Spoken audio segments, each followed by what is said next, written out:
Damn. That's crisp.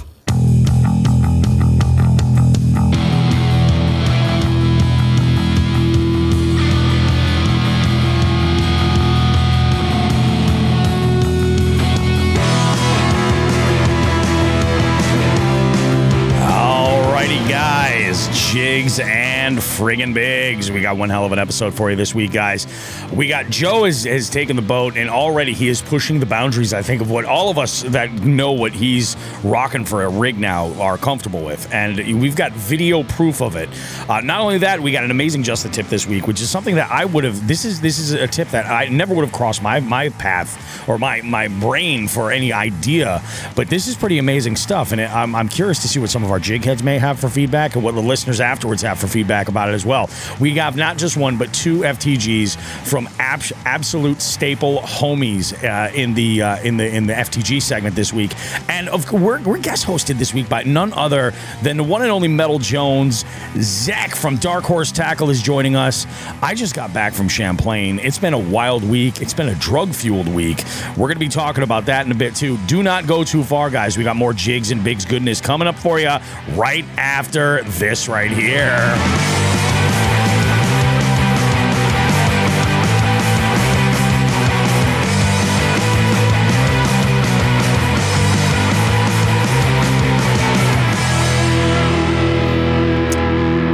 Just going through the chat right here, and I don't know exactly what this is about, but we got Dan Griffin chimes in, and he says over here, he goes, he's a grower, not a shower. Okay, I mean, I'm going to take that for what it's worth. I have a couple of ideas who he knows. I mean, let's be honest here. Who does Dan have the most history with on the show? You know? Because I'm neither a grower or a shower. That's what I'm saying. We know. I'm a glower. Oh, my goodness. Michael Bradley says, I was not expecting the color green for Joe's boat, but that thing looks sweet. I was 100% expecting that color green. I was like, what are the odds? Is it like Air Force green? Yeah, it's literally like the same green, almost the same green as my Skeeter. Like Bobby said, it's a little bit darker. Mm-hmm. But everyone's like, a lot of people were like, I'd never seen the Skeeter in that color, and somehow you found another boat that color. Is it like matte, dude? Like it doesn't look like super shiny. It looks like this satin. one has no flake in it. My Skeeter had a little bit. It was subtle. This one has no. It's more of like a satin. Like it's not matte, but it's more like a satin. Just a straight gel coat. I like it, man. You fish some stained water, they won't even ever see you. It's so right, and I did that. We're going to talk about that one. Old Saint Nick with the old overshare here. He goes, on extra cold days, I'm an innie. And then he goes, I guess green IKON right off the bat. Yeah, fair enough. Welcome, everybody, to another amazing episode of Jigs and Bigs. We're glad to have you here. As always, just a quick reminder right off the rip, if you like what you're hearing right now, please give us a review over at Apple Podcasts. That is always super helpful. Give us a rating on Spotify as well, if that's your preferred platform of choice. We're on all kinds of different platforms, so go ahead, give us a rating and a review wherever you are, and we're all in for this stuff. It's been an amazing week of some pretty wild shit, and as we get into August is just a crazy ass month for everybody here. I mean, and that extends beyond Jigs and Bigs and Dark Horse Tackle. Like, I mean, we're talking Kayak Adventure Series, like the big party. I feel the one at least we've been talking about the most because it's closest to us is the event happening on the weekend of the 9th and 10th at this not Sandusky, the Susquehanna River. It's pretty amazing, man. An event in PA, and it's as close as the Kayak Adventure Series has gotten to New England. So I'm curious, jig heads, if you're in here, are any of you guys going down to the Susky to compete or just for the hang? Because word on the street is that this has been a very social friendly kind of event, and I'm totally here for it. I could not be more excited. Let's get some comments going from our jig heads if anybody's going out there. And listeners, feel free to comment on any of our socials where you see any of this stuff. Or if you're listening on Spotify, you can also engage with us there and leave some comments on the episode. We get notifications for those, and we take that shit pretty seriously. We also want to mention, have you guys checked out the Jigs and Bigs store recently? I did actually. Yeah, there's some cool stuff on there. I'm trying to add a little bit of extra, like some real fire, getting dropped. Yeah. I'm working on it.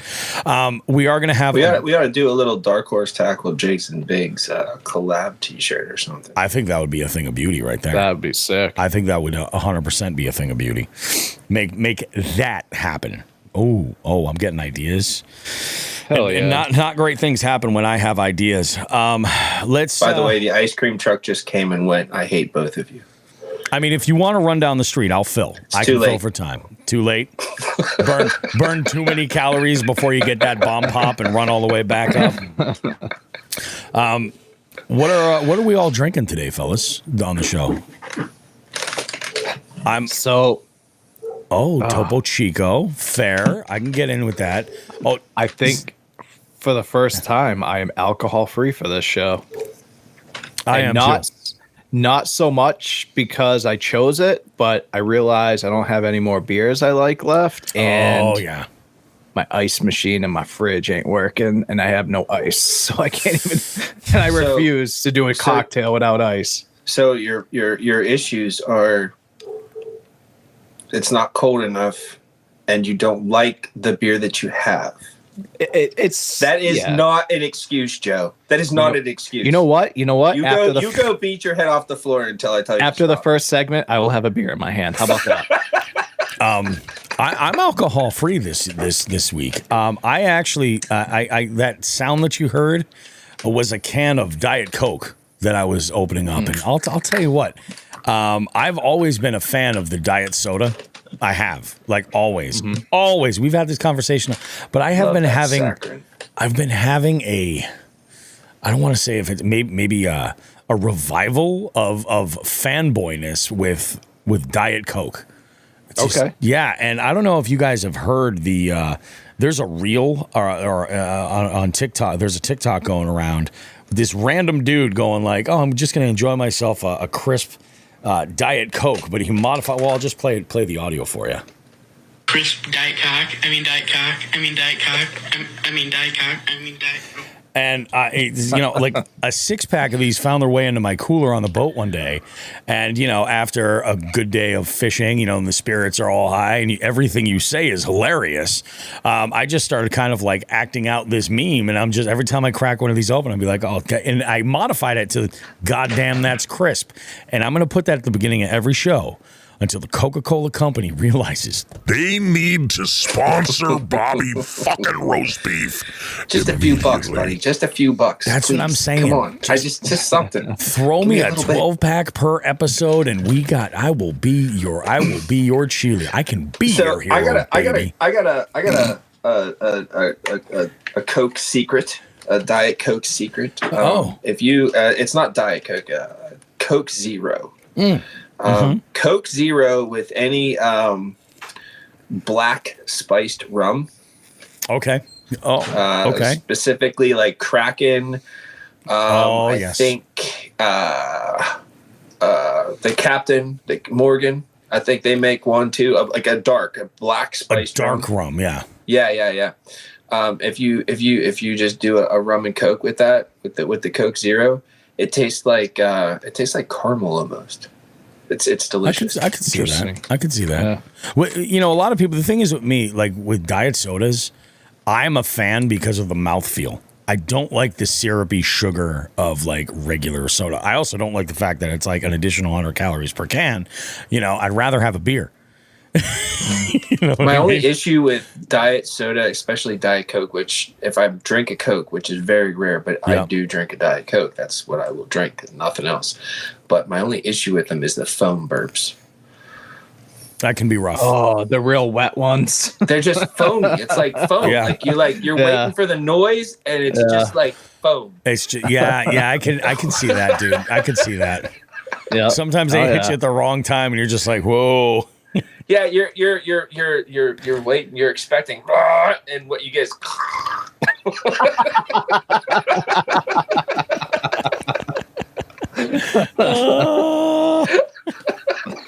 You're right. You're right. It's the truth. It is the truth. Before we get into our fishy weeks, guys, I came home from my trip this weekend to a package from none other than Charlie Moore. Charlie Moore sent me a box of came through. He sent me a box of and I want to talk about this, his spice line, Charlie Moore Outdoor Spices. And now when he on the show, I was like, okay, so this is probably like a Charlie Moore like a barbecue spice or like a steak seasoning or a Cajun blend or something like that. No. Dude has Charlie Moore branded like onion powder, basil, smoked paprika. He has a lot of like other stuff like a garlic pepper and a lemon pepper and like there is a steak seasoning. There's a wicked Cajun, which Cajun seasoning is a go-to with me. I have multiple varieties of brands like Tony C's and all kinds of shit for different stuff. Unbelievable. Benny speaks from experience. Says Diet Coke also provides crisp farts. Yes, yeah, very crisp. And it's just where the fuck was I? What was I even talking about before I got side railed there? Crisp farts. No. Pre-crisp farts. Spices. So I mean, there's a huge variety. Like I grabbed one of them. I looked at it. I was like, this is basil. I was like, are you for real? So when he says he has a spice line, homeboy's not kidding. Like he's got whatever it is that you need. I'm like, okay, that's pretty crazy. Right. I also didn't realize that he's got his brand. It's a partnership. I forget with who, but I'll mention because I'm going to throw these spinnerbaits. He sent me a bunch of these half-ounce spinnerbaits with like painted blades. Really, really nice looking shit. And a cool hat that I left upstairs and I forgot to grab it. I'm going to probably have it. I'm probably going to do a little unboxing video. I'll wear that. It says Mad Fisher on it. But it's like, thank you, Charlie. I appreciate that. You're the man.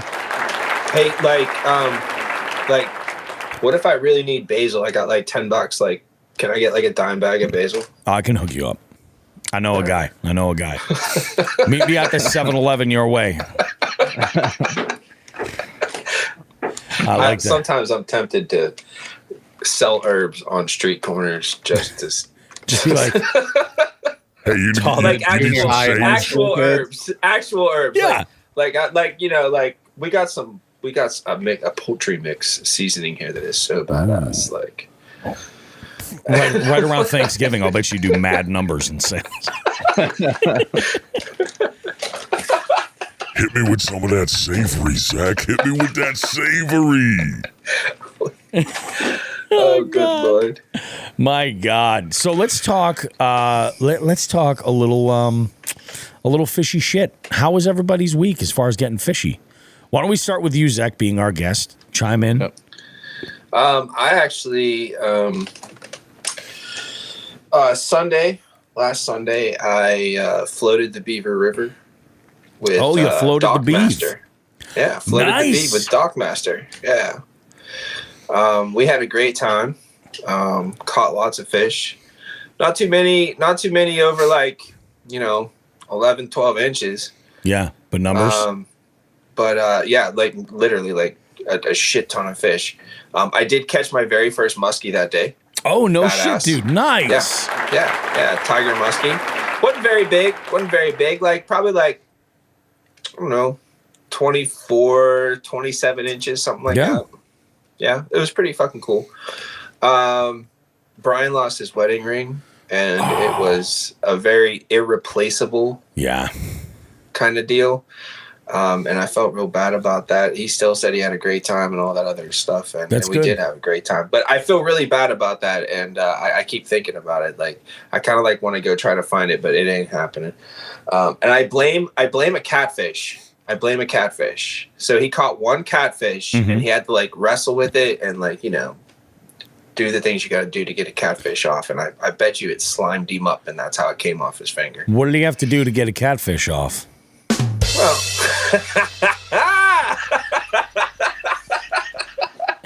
how did he have to lower himself? It's been a great show. We will see you next week.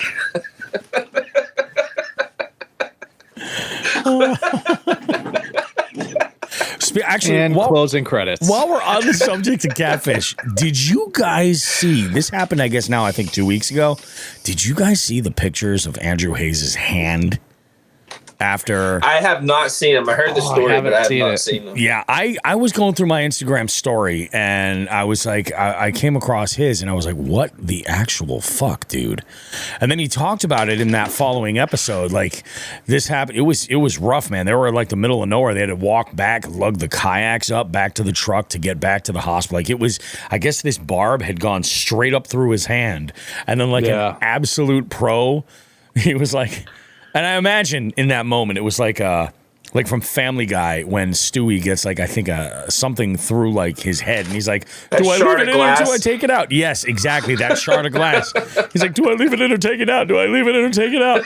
Well, Andrew decided to just pull the barb out, which it made things that much worse. He's like, I've never seen so much blood in my kayak. I'm like, I didn't need that visual. But yeah, it was pretty brutal. But yeah, dude, fucking around catfish is, sketchy. It can be. Josh and I have been joking back and forth. We got a few videos, and we've been thinking about the that's whatever that song is, or I don't even know what it is. I know it was like popular for a hot second on social media, but the Dumb Ways to Die. Oh yeah, dude. Yeah. My kids used to love that song. Small 10-inch smallmouth on a treble hooked bait in a kayak. Yeah. It's Dumb Ways to Die. Yep. It's a terrible idea. Terrible. Like, and then I sent you guys a picture on the group chat of the muskie I caught. So I've got teeth, a crankbait, vector hooks, all flying around, and in that picture, it kind of looks like I'm getting ready to stab it with my pliers. I was not going to stab the muskie, but but it was scary. Dude, hell yeah. I mean, you add vector hooks in there, that's a recipe for, oh, shit. That's brutal, dude. Yeah. Luckily, I have experience pulling them out. Did you guys see the video of... Yeah, you do. Fuck. It was, I think it was Midwest Fisher Girl. Maybe. Yeah. Okay. She caught a muskie recently, and it fucking, as she was going to grab it or unhooking it, it fucking grabbed onto her leg, her knee. Dude, that's crazy. And this is like a 40. Now I'm gonna find it here. It was a huge. So one. their teeth, pike as well. They're not like straight. They're kind of like barbs themselves. They kind of like. Yeah. Curl back ever so slightly. It's a bitch getting those off. Oh, yeah. Dude, that is brutal. Oh, yeah. So here's... I think I show this to you guys. Yeah. So... Yep. Jesus. And it actually... I believe it'll show you... Let me... One of us should say what's going on right now. So Midwest Fisher. So that's Christine Fisher. Yeah, and she's got a big hooked up. It's in the net. She's bringing it to her kayak. Now she's got her hand under the gill plate, lifting it up. And you know what? I'm gonna make Joe's the biggest screen so everybody can see it. There we go. Right there. Oh, there it is. Yep, it thrashes and it grabs her knee that's just hanging over the kayak. Yeah. Fuck. Holy cow. And in a kayak, you know what I mean? It's like for her to keep her composure the way she did. Oh yeah. And like, Bobby showed the aftermath. It was no you see it right there. Yeah, it's bleeding all over the place. Huge muskie. That's a huge muskie. God damn. There's something else I noticed in there, and Joe, I assume you're probably a little more fit than myself or Bobby, but certainly. When's the last time either of you guys were able to bend yourself in half like that to grab something without like rushing all of the air out of yourself because your gut is smashing into your knees? It's been middle school. Dude, I was at the doctor's 2 weeks ago because I pulled my back out fucking lifting a tote. I saw her like how she had bent herself over to like pick that thing up out of the water, and I'm like, dude, I can't bend like that. She's a lot younger than us, we'll say that. It's true. Binia makes a good point here. He goes, those cuts bleed forever because there's enzymes in their mouth. That's exactly what it is. That Yeah, that bacteria will just, dude, that is brutal. I can't imagine. So check this out, right? Jaws. Fuck. So my mom, about 74 years old at the time, she's 76 now. She was floating on the Pocomoke, really hot day. And she decided she'd kind of hang her feet out over the side of the kayak. Yep. And just let them her heels rest in the water. Yeah. You know what I mean? Just to get a little bit of that little cool down. A pickerel came up out of nowhere and latched onto her heel. Unprovoked, nothing. Just came up out of the water and bit the absolute shit out of her heel. And it locked itself on there and she couldn't get it off. Dude, I've never heard anything like that before in my life. I'm like, what do you mean? It just came up out of nowhere and grabbed the shit out of her heel. Wow. No, that's brutal, dude. So do you guys remember, did you guys watch Andrew, was it Andrew Wade? Jeremy Wade? Jeremy Wade. Yeah. What fucking show was that? River Monsters. Jesus, I used to watch every episode. Yeah. So there was an episode where someone got attacked and he's like, the only thing I think of is it was a muskie. And I was like, I don't know. And then I just saw that. So I'm like, oh, maybe. Oh, dude, these are, for their ecosystem, they are like top tier predators. Apex. Apex predator. It's like it's like water. They could, like that one specifically, a tiger muskie. Like, come on, it's like Joe Exotic's. Like, I'm never gonna financially recover from this. It's the worst idea ever. You know. Think twice. Think twice before you jump off the back of that boat to cool down. Yeah, it's true, man. It's true. I mean, 99% of the time, you generally have nothing to worry about. But it is that one time where you're like, shit, there's something large enough that could maybe take a tow. Well, so I'd like to keep where all that 10. happened to where that happened to my mom was in the Pocomoke River, which is a tidal river, not all that far from the Atlantic Ocean. Yeah, if that shit would have happened to me, I'd have freaked the hell out because, dude, bull sharks come up. It could have been far. exactly. Yeah. It's 100% true. Yep. That's brutal. That's brutal. What about the rest of your week, Zach? You get into anything else? So that was last Sunday. Yesterday, I went fishing under possibly the worst conditions you can possibly go fishing for largemouth. The pressure was like 30.2, which is very, very high. Oh, really? We had very high bluebird skies and a wind out of the east.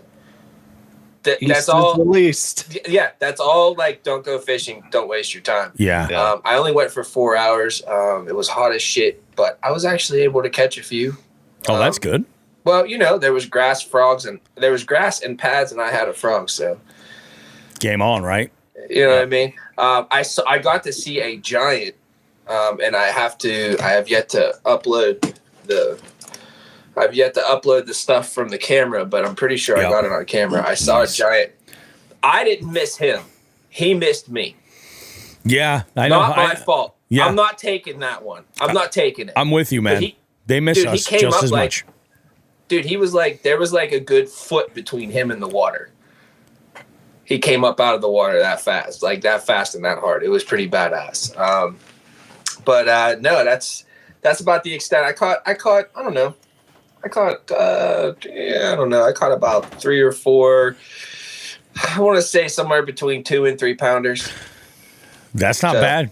No, it could be worse. No, it was badass. And with all the work going on, for me to be able to get out and fish that many times in 7 days, very good, very happy. Hell yeah, dude. Anything dark horse related going that you want to spill some beans on or anything? Or dude, we got.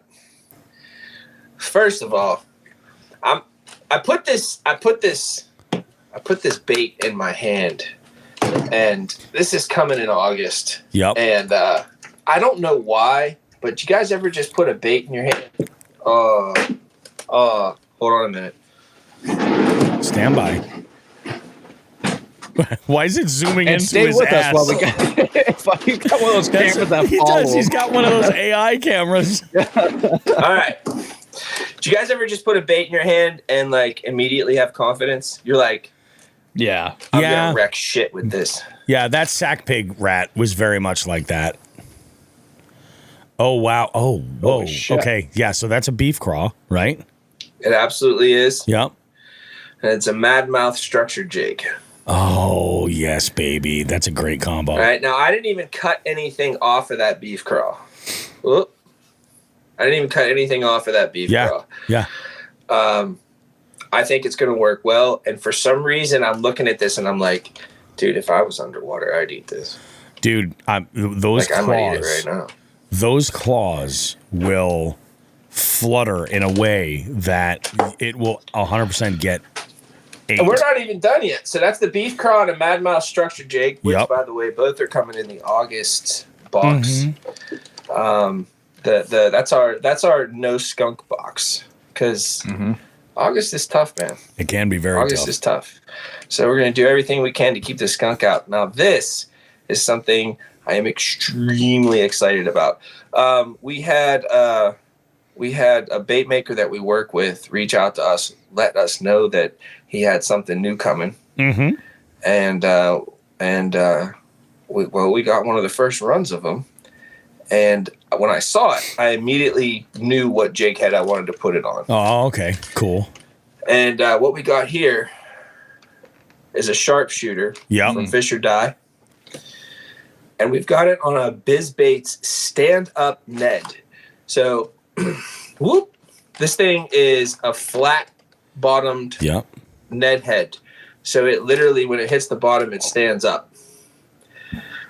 And I'm really excited about it because, like, a lot of, like, you got bottom feeding, like gizzard shad are bottom feeding. Yep. Okay? Mm-hmm.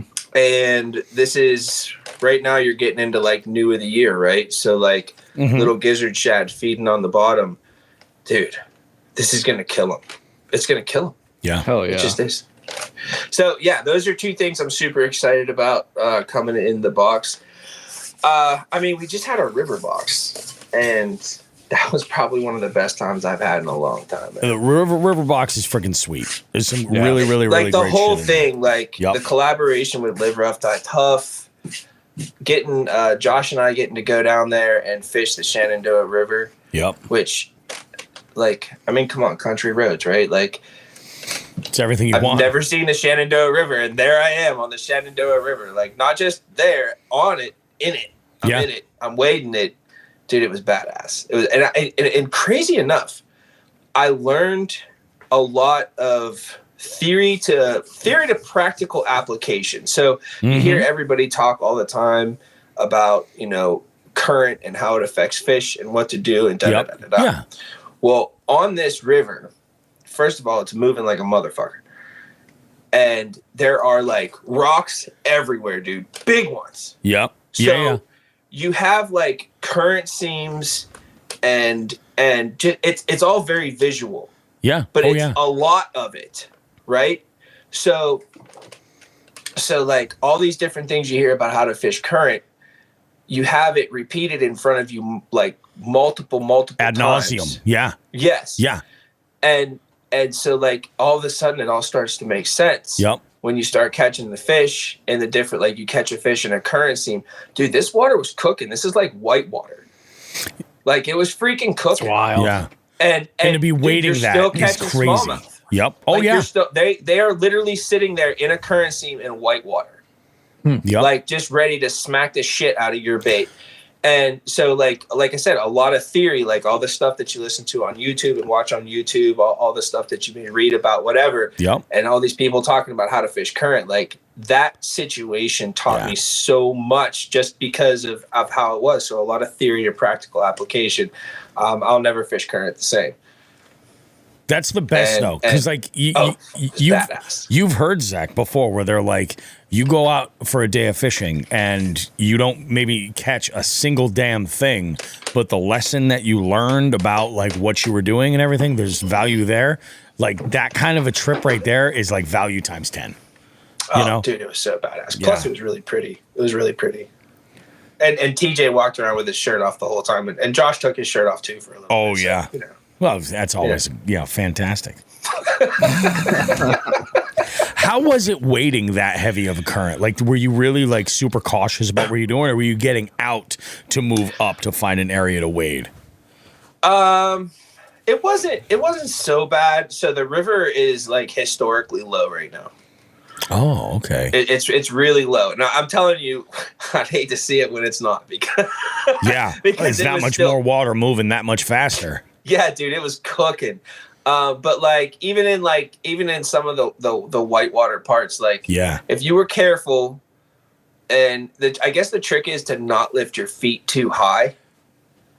That makes sense. When you're doing it, so like you kind of like shuffle. Yeah. And if you do that, so like if you do that, first of all, you're not going to trip over a rock because you'll bump into it first, right? Yep. But also, like if you pick your feet up too high whenever the current's cooking like that, it will move your leg. Yeah. Oh yeah. And then you're fucked. So, but no, it was pretty cool, dude. Like we were able to cross some current that I didn't think we were going to be able to cross, and it was a lot of fun. That's cool. That's fucking awesome, dude.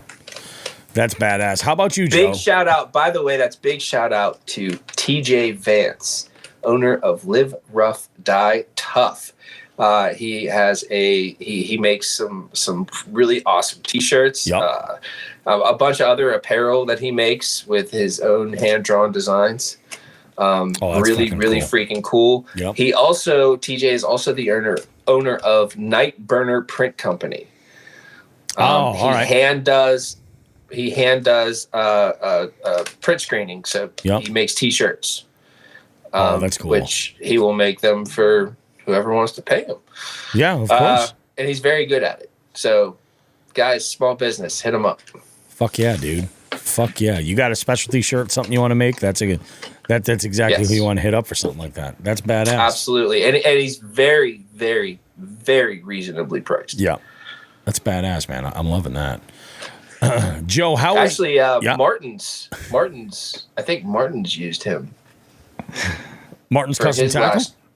Really? Martin's Custom. Yeah, for his last round of shirts, yeah. Oh, no shit. And he was also very excited. So TJ's getting around.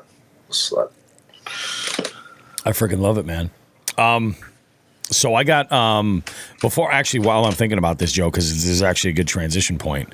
Mm-hmm. Are we sure Zech's done? I'm pretty sure. Before we transition, okay. I'm pretty sure. Don't ask again. I cannot. It could be bad. Don't trigger him. Do not trigger him. So I had it was just before we started the show. Actually, I had an email come through. For what could potentially be an opportunity to help make things a bit easier. Zach, you know that we were talking this week about Columbus and the fishing expo, because that's how it is. Like, you know, ICAST just ended and all that stuff, and everybody's talking like buzz, industry. We got expos that we got to plan, stuff like that. Yep. I only want to go so far as to say this, is that Columbus was amazing last year. Dare I say it's going to be at least 33% more amazing this year. All the way around. That's factual. That's exactly. Yeah, I think exactly that's the amount of improvement that we've had laid out, and it's going to be freaking amazing. St. Nick says, I can't wait to see you guys. It's going to be unbelievable. I have a couple of things this week that I have to get cracking on, but I think that this, as luck would have it, right before we started recording the show, I had something kind of fall in my lap that could be fantastic and help me. It'll limit some of my scheduling, but it'll help me to make things a little bit easier for travel down the road. This could be a good thing. Good stuff. I like the way Jigs the world and Bigs works like that. Private jet. Jigs and Bigs. Only fans. So Joe, let's get into it, because we have like video fucking footage of your fishy week and shit like that. So go ahead, start at the beginning, and I'm ready to share whenever you need it. So first off, yep. I don't know if any of you have noticed, but I took, you know, I had to take after the famous Bobby roast beef. I'm back in my home office, and as you can see behind me, I have the aesthetics going just as Bobby roast beef does. Got a little light going in the back. Absolutely. It's mostly because I fucked up my back a couple weeks ago, and the chair in the garage kind of hurts. So I there you go. I'd come use Meg's fancy chair and just move everything back in here. But a little bit, yeah, lumbar support, and I love it. I love the textures too, because you've got wood, timber. Yeah, you know what I mean. Yeah, I've got rocks and like asbestos, and it's like it's a good contrast against one another. Yeah, but that's manly as fuck. Yeah. Rocks and asbestos. It's fucking prison. That's fuck it, dude. yeah. Bobby's doing this from his cell at the pen. I'm in solitary confinement in Ludlow jail. Yeah. So what you guys don't know is all of Bobby's footage is actually green screen, and Bobby's been in jail for like the last 12 years. Yeah. There's just a pond on the property.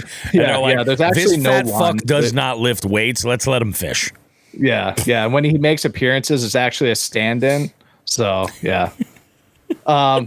So man, fishy shit. So I got out a couple times. I did one tournament Saturday. We'll get to that. Nice. I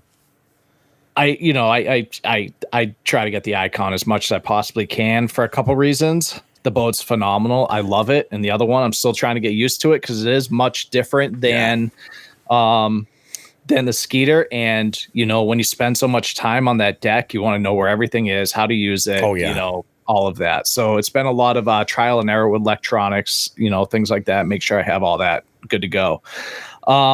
So first send was a pretty local spot. Got onto a few fish, nothing crazy. Again, it was a lot of dialing in electronics. I only had a couple hours out there.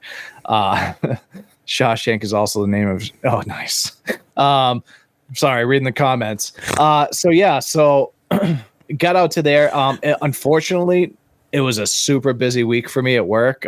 We had some events going on that I kind of got pulled into and wasn't able to get out as much as I wanted. Like I couldn't do. I'm trying to get back into the Wednesday night league, so I haven't really been able to.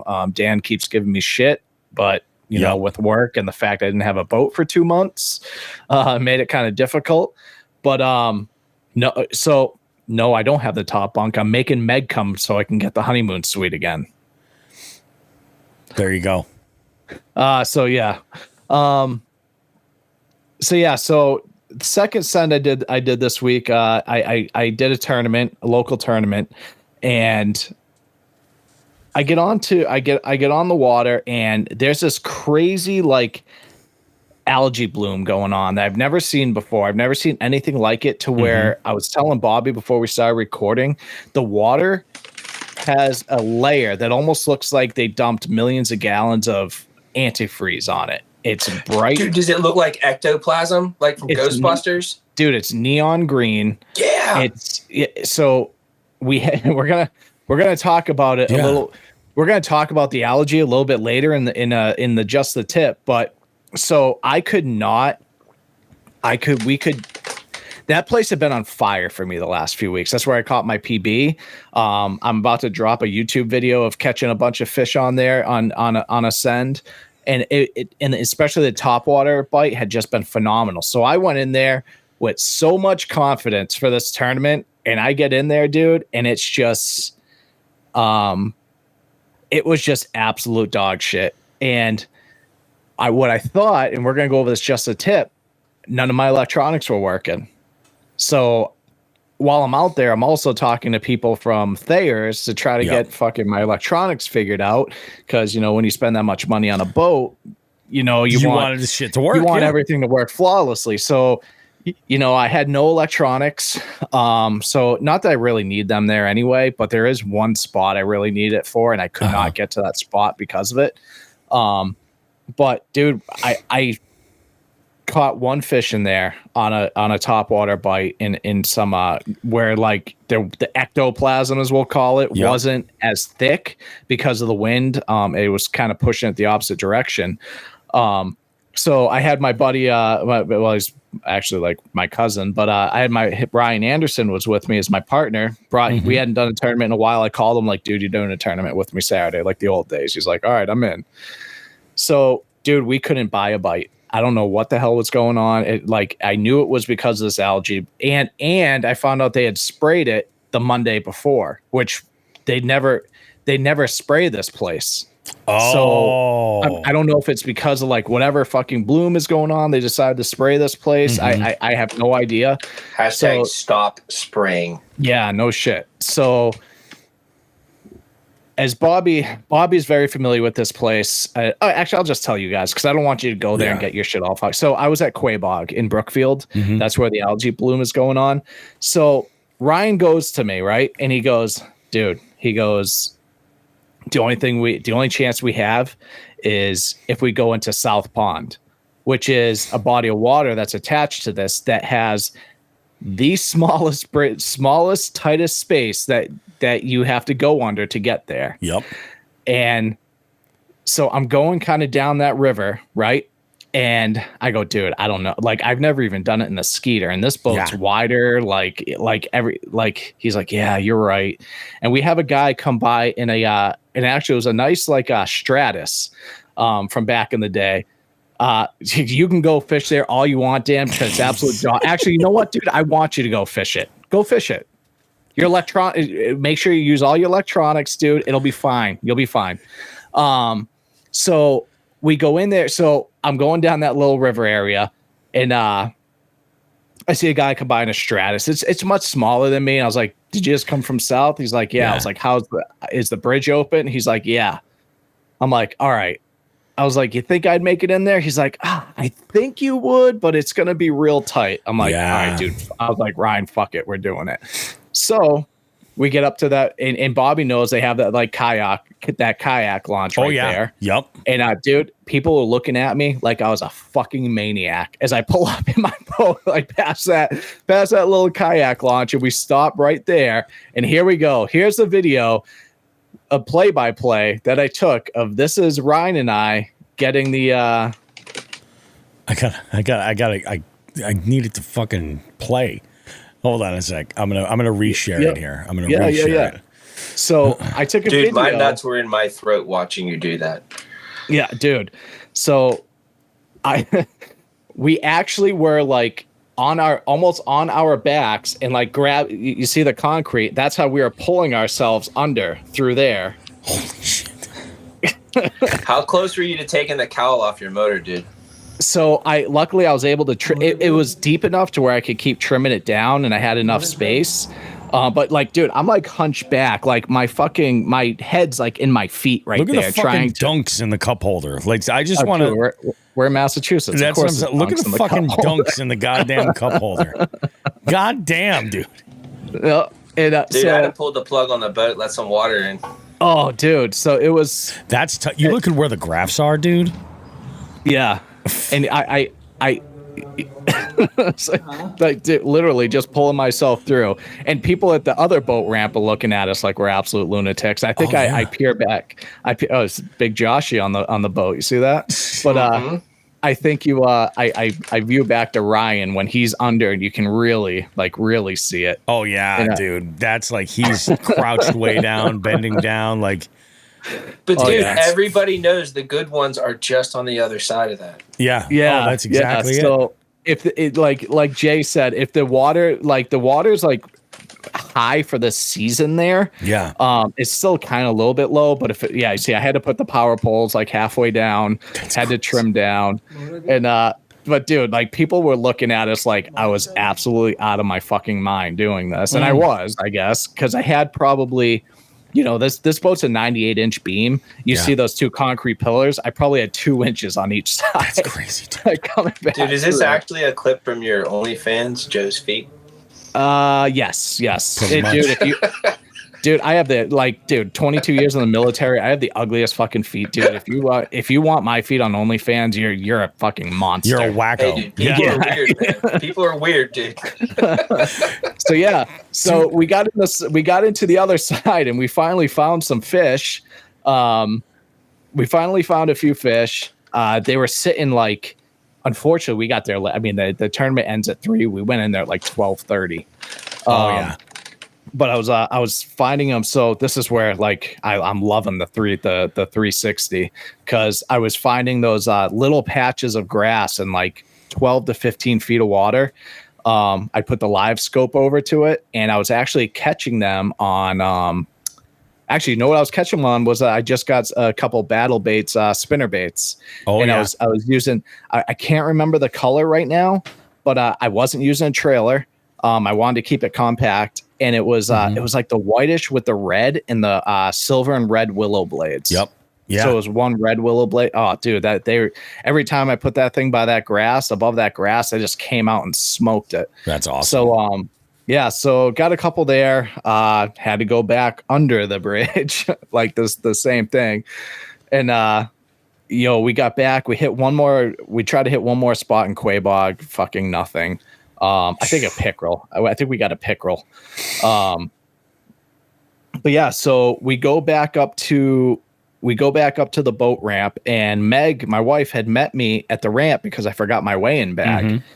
And as I mentioned before, and I'm not going to we'll get into it just a tip, but she comes off and she's like, everyone's electronics were broken. Like, that's so weird. She's like, I wonder if like we get like the systems got hacked or something like that. Oh yeah, she's thinking it's like a cloud thing or something. Yeah. Yep. I'm like, oh, that's fucking weird. But yeah, we'll talk later about what actually happened. But so the person that won the tournament and only like kind of went away with it a little bit was he went straight to South Pond, fished South Pond the entire time, and he got just under 13 pounds. He won with 13 pounds. Holy fucking shit. Small bag. Yeah. I mean, Dan was up over 20 the last turn. Actually, last year for because this was Spence from Berkshire Bass. This was his tournament. Okay. Yeah. This is his. I always do the one at least. I try to do a couple of them. I always do the Quabog one. So yeah, it was definitely a tough go for sure.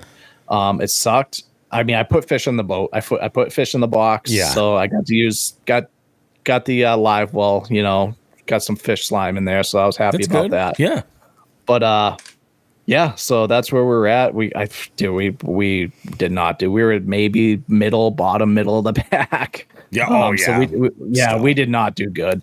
But yeah, it was. I mean, it still had a blast. We hit the river a little bit to fucking nothing. South Pond. The problem with South Pond is, I mean, Bobby, we were, you and I were just there recently. Oh yeah. Yep. Big wreck lake because it's so clean and it's so deep. So, dude, we went in there and it was immediately dealing with wreck boats. One old dipshit on a fucking jet ski that I was like, I actually said to Ryan, I was like, dude, I haven't been in a fight in a long time, and today might be the day. That bad, huh? Yeah. Fuck. Because he just kept coming so close and so here's the difference is these guys don't, I think a lot of these people in their mind don't see that as being close, or they just kind of don't know the etiquette. But to me, it was just too close, for us fishing. And he did go this was a different guy. We were fishing kind of out away from the shore, but I was fishing some grass and Ryan was kind of fishing in towards shore. So what's the one thing you don't do? You don't go between the boat and the shore. No. If they're fishing. No, and they definitely fucking not. did it. They did it. Yeah, that's brainless. Like, oh my. Yeah. So, and again, it was like, this one was a boat. It was like a little old lady driving it, waving at us. So obviously she's just so fucking totally clueless. Like, yeah. Clueless. Probably lives on the lake. You know what I mean? But yeah, so it was a tourney though. It was a derb. I was out there. I had a blast. I always have a blast when I'm on derbs. Yeah. I was thinking about going out today. Yep. But I did some family time today. We were gonna go out. Meg still hasn't been on the IKON yet. She hasn't. She hasn't been on and she's so not happy about it. Like she met us at the ramp, because Ryan's very close to us and our family and everything. For sure, yeah. And she's like, I can't believe you got on it before me. And damn. We were gonna go on it today, but we had to do we had some adult things that we had to get done around the house and shit. So we ended up doing that. Yeah, not with Emma, dude. She runs the roost, so she's like, we had to go get like stuff because we had to start buying stuff. She's going to like a charter private school next year. Like she starts in like 3 weeks, so we had to start getting like uniform shit. And I was like, and I don't plan on being around next weekend. So I was like, all dude, right, how dare you talk about back to school? Dude, it's coming up you're, fast. You're killing the fishing season. Like so I'm killing. So Zach, you not have for parents. You're making it. You better. have children, Yeah. so you get this. Yes, I am killing the fishing season, which sucks. But I do plan on going south a lot this year, or at least a couple times. But get them back in school, dude. I'm so fucking sick of them being in the house. That's what I'm saying, dude. Get them out in school. I'll do drop off with the boat. Then I can hit the water. I'll be there at 3:00 to pick you up. Don't worry about that. It'll be fine. Hey, there ain't nothing wrong with fishing October 19th. Yeah. So news break. Okay. So we talked about it. So the Fish or Die tournament coming up October 19th that we've talked about. I have a partner. Oh, you have a partner. Who's your partner? Really? Breaking news from yesterday. So it just we were just talking, having a conversation about. He's like, dude, I gotta get on that boat. I was like, you blew us off on the St. Lawrence. I'm going back up there October 19th for a team tournament. And he's like, is this my invite? I was like, it is now. Dude, I literally stopped at a thrift store today on the way home so I could get a little espresso cup and saucer for your boat. That's perfect, dude. Oh no. Yeah. The espresso machine on there comes with 2 cups. Oh. Yeah. Crystal, no, of course. None of that cheap shit. Yeah, they're crystal. Yeah, they're crystal.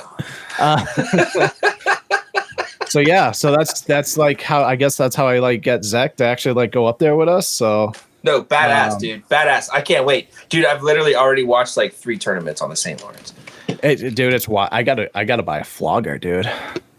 Oh my god, we're gonna flog. And you got Zech on the boat. I think you're good to go. Yeah. He's probably got one in the back of his closet somewhere. He's familiar with flogs. Yeah. Not a problem. They don't look like the thing you're talking about there. They're completely different. Yeah. Oh, got you. Okay. That makes sense. My God. So, but yeah, that was my fishy week. Hopefully I'm trying to get out a couple times next week, trying to get out Wednesday, and I have another tournament next weekend. Yep. And then I'm possibly meeting up with Kevin from Fish or Die, hopefully at some point. Nice. Down at Candlewood. So we will see. Hey folks, Fish or Die, sharpshooter. Yeah. Hell yeah. Coming next month, right? Coming. And then they This thing is hot. This thing is hot. dropped that. Did you see the new bait they just dropped, Zach? I saw the 3D renderings. Oh, it's done. Oh. It's done and printed. I'll text it to you. Oh. They did it. It's on social media, but I texted it to Bobby earlier. But I will. Well, I was working today. Like, they actually made me work today. Like, they actually made me work. Like, I had to my hands got dirty at least 4 times today. Oh no. That's yeah, not dude. good. Like that's not why I joined the union. Like, I'm quitting. No. Yeah. That's big whiff, union. Big whiff. These conditions are going to shit. Yeah. Oh, should I get started? Yes. This has been an interesting week. Yes, go for it. So this week, a lot of this was, I knew that the big trip out was this past weekend. I went up to Burlington, Vermont with my wife. We made a trip of it. And I was like, you know what? We were staying at this place called the Starlight Inn, right? I'm going to set the stage here. I'll tell you like where we were staying. Then I'll talk about the fishing later. We were staying in a place called the Starlight Inn. The Starlight Inn is just outside of Burlington in Colchester. And it's right up against the Sunset Drive-In movie theater. It's a 4-screen movie theater, like nice little setup. And it's the same owners that own both. So part of our stay there included a night at the drive-in. And what happened to be playing at the drive-in but Deadpool and Wolverine. I highly recommend everybody go and watch this movie. It's fantastic. It's a ton of fun. You're just going to love it. So we go up there. For real, you're not joshing me? No. Is that good? I think it's fantastic. It's a lot of fun. It ties up a lot of things nicely. I think that needed to get done.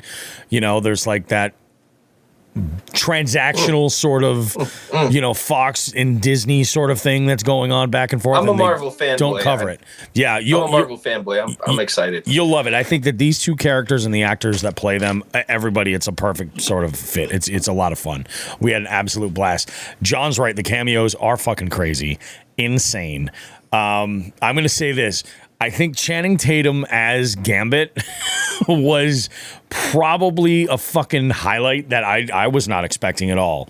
And I know Gambit's my wife's favorite character, but they gave him you're just going to love it. I'm just going to say the accent. Oh, yes. It's so good. But dude, I love Gambit too. He's like the least superhero. He totally is that ever was. And there's a line in there where he even says he's like, so they're in this part where they're basically meeting all of these people from that Fox wing, they meet Elektra, and I won't even describe the whole situation, and all these other, and Gambit's one of them, and he says so what can you do? What's your superpower? And he's like, I throw these cards and they go boom. I'm like, that's great, but he does it in the worst fucking like Creole kind of accent.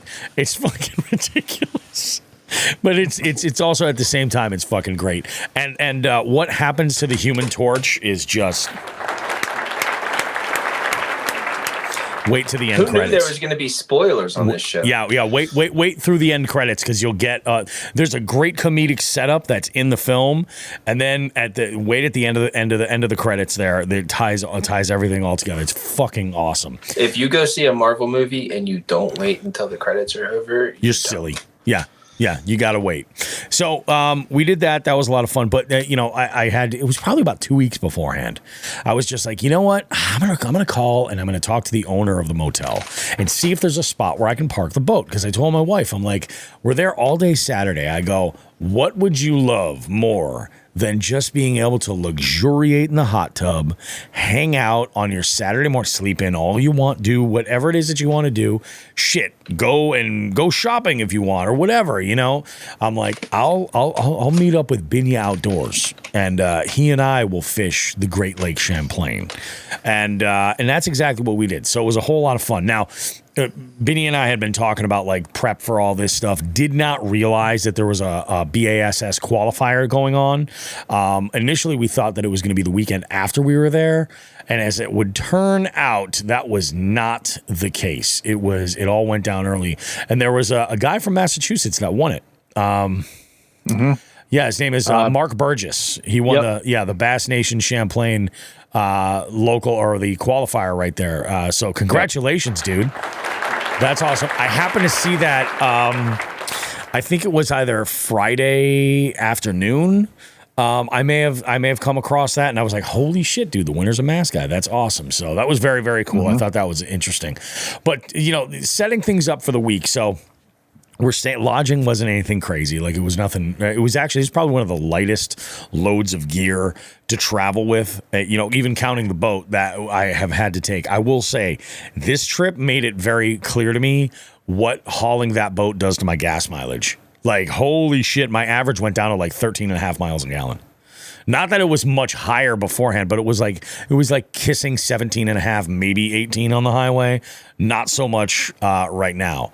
Let's go ahead and close this. I got to see with this. What else do we got here? So let's back up. Planning the week, Benny and I making some conversation, discussing the plan, what we're going to do.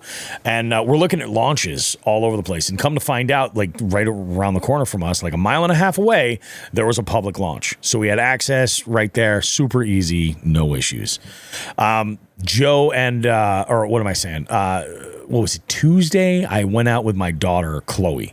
I had been nagging her since I got the boat. Hey, kid, we got to go out. I brought her out for a cruise, and I said, I'd love to go fishing with you. If you ever want to go fishing with me, just let me know. She went out. She took a skunk, but she had a good time. We went to Congamon Jr. We actually saw a bunch of the planes landing over at Barnes. And we saw a bald eagle while we were out there. She was like, holy shit, bald eagles are fucking pretty cool. This is pretty amazing. She had a real good time. I had her set up with a Bronco blade and then a wacky rig. And the thing is with Chloe is she can use a bait caster. Like, she can use a bait caster. It's been a few years since she's even tried it. I think that if she's into this, I might be putting together a small arsenal of rods for her. If she's into it, we'll see what happens. I caught a bunch of cookie cutter type, largemouth, nothing really, make any kind of fuss over, but put some fish in the boat. I think, did I even measure any of these? I didn't at all. Nothing that day. So then Wednesday, Thursday, a lot of work. I had a short week this week. No work on Friday. That was all pretty much travel. And then Thursday, the weather looked like it was kind of going to suck all week for the most part. And I had tentative plans with my father on Thursday. And I said, let's kind of play it by ear. We'll see what happens. Wednesday rolls around. We're looking at the weather report and things look good. So we're like, screw it. Let's go for it. So I brought my dad up the Shears to a spot where I like to fish to check off boxes for the scavenger hunt, because there's an abundance of different fish up here that I can go ahead and put together. And I was really kind of looking for a pickerel. That's kind of why I went to Congamon Jr., figuring I could grab a pickerel there. No such luck. And I also needed a rock bass. And, dude, I caught so many little Balboas, would never even believe it. It was ridiculous. Most of them did not measure. The first one I entered in, like, I had to just squeeze this fish out to get it to hit the 8-inch mark. I entered it, and I was like, I'm going to keep fishing the same bait because I want to put something in that's I feel shitty entering in this fish. I'm like, I want to kick it out, which is exactly what I did. So I put an 8.5 in its place. So there was a point made there. My dad caught a bunch of different panfish, and I actually fished a night crawler for the first time in a long time on a drop shot, and just got absolutely cleaned out real quick with it. I was like, all right, no go there. Come back in, get things together, pack up, go on our trip. Now, Friday, the reason why we went up for this trip was because my wife and I've talked about this on the show, like, our favorite band together to go see live is the Flaming Lips. I love the Flaming Lips. I can't really even put them in a single genre. Like, they're just a group by themselves. And the frontman, Wayne Coyne, said it best, because this show was a weekend-long concert series that had started with the Revivalists on Thursday, Flaming Lips on Friday, and then Grace Potter, who is a Burlington local, played twice, Saturday and on Sunday. And this venue is just, I say venue, it's this waterfront park that goes right along the lake. And there's a marina right there, all kinds of great stuff. There's a little walk right in, and they have a stage set up, and it's facing the water.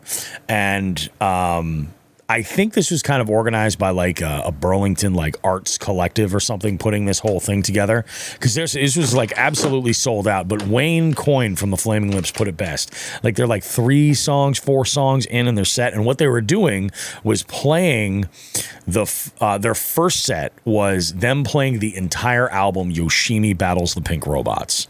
Nice. Dude, it was so good. So yeah, they get 3 songs in, and he's like, so just so you guys are aware, like, you're seeing these robots get inflated and deflated on stage for different parts of the song. They're like, this is what we're doing. And they're like, some of you guys may have seen this before and you understand what that is. They're like, some of you might be standing there going like, what the fuck is happening at the waterfront?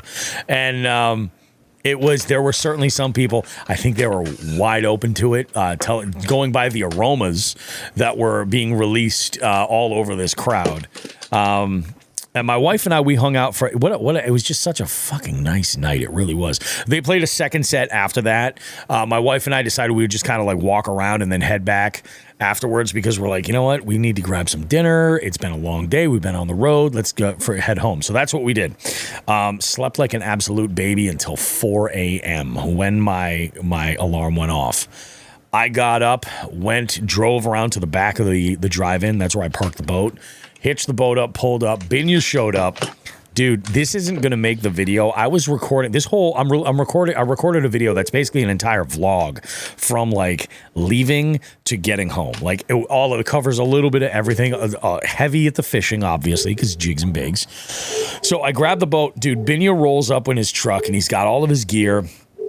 And he sets up, and as he's getting his gear, I don't know what happened, but he's right in front. Now remember, we're at a motel. Like, it's our door and our room. My wife is sleeping on the other side of this door.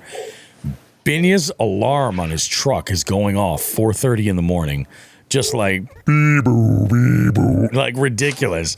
And I'm like, what the fuck is happening? I'm dying laughing. He's panicking, trying to get his keys, and it was ridiculous. We hit the water. We were there crazy early. Sun only got up at 5 o'clock, and we had visions of topwater in mind. And the launch that we launched from was really a nice setup. It was, I think you might be able to qualify this as a 3-lane launch with a dock on each side. We dropped the boat out, and we only went out. We left in the sections called Mallett's Bay, and we really only kind of fished one cove around in that bay. Like, if we'd gone out a little more, there was definitely more water to experiment with. But we're not about to take the boat out and really get into the main lake right away, because again, it's a huge body of water and wind is always an issue up here. So the plan was to stay relatively close by, and we found some spots where maybe we saw some fish that were hitting the surface, and again, knowing that they had been beaten up from this qualifying event for bass, we're just like, okay, let's we'll hit this point and then we'll work around here. We wanted to hit the marinas. We figured we could flip some docks and stuff. I'm sure the fish had seen plenty of that. We did manage to find fish that way. Was looking for a great little topwater looking to catch some fish on topwater. Didn't happen. Ended up throwing some BFS to just get bit. Throwing around what was it? Oh, it was one of the Derabrake finesse bladed jigs from Jackal. Throwing that bait around, and I got to re-up on some of those, and I can't find them anywhere. Not in the weight that I'm looking for. So the hunt is about to be on. eBay. I think you might be right. There's some JDM shops that I can reach out to, but I've already paid that inflated price, and I'd rather not. If I can, check it out. There's a couple. What is it? Terradeca, I think, is the name of the website. Which has been pretty good to me in the past. It's just a matter of finding stuff that's in stock in the colors and the size that I'm looking for, but we'll figure it all out. So I go out, I hit the, we hit it hard. I put a smallie, a tiny smallmouth, in the boat early. We start fishing some docks. What was it? Binya hooked into a bullhead on a wacky rig, fishing that marina. I hooked into another, upsized another smallie, hooked this tiny largemouth as well, fishing this one bank just outside the marina. And then when we were flipping some docks, I was like, we got some grass under here. I go, I'm going to throw a jig. So I threw one of my probably most number one confidence baits for a jig as far as size of jig, color, and even trailer.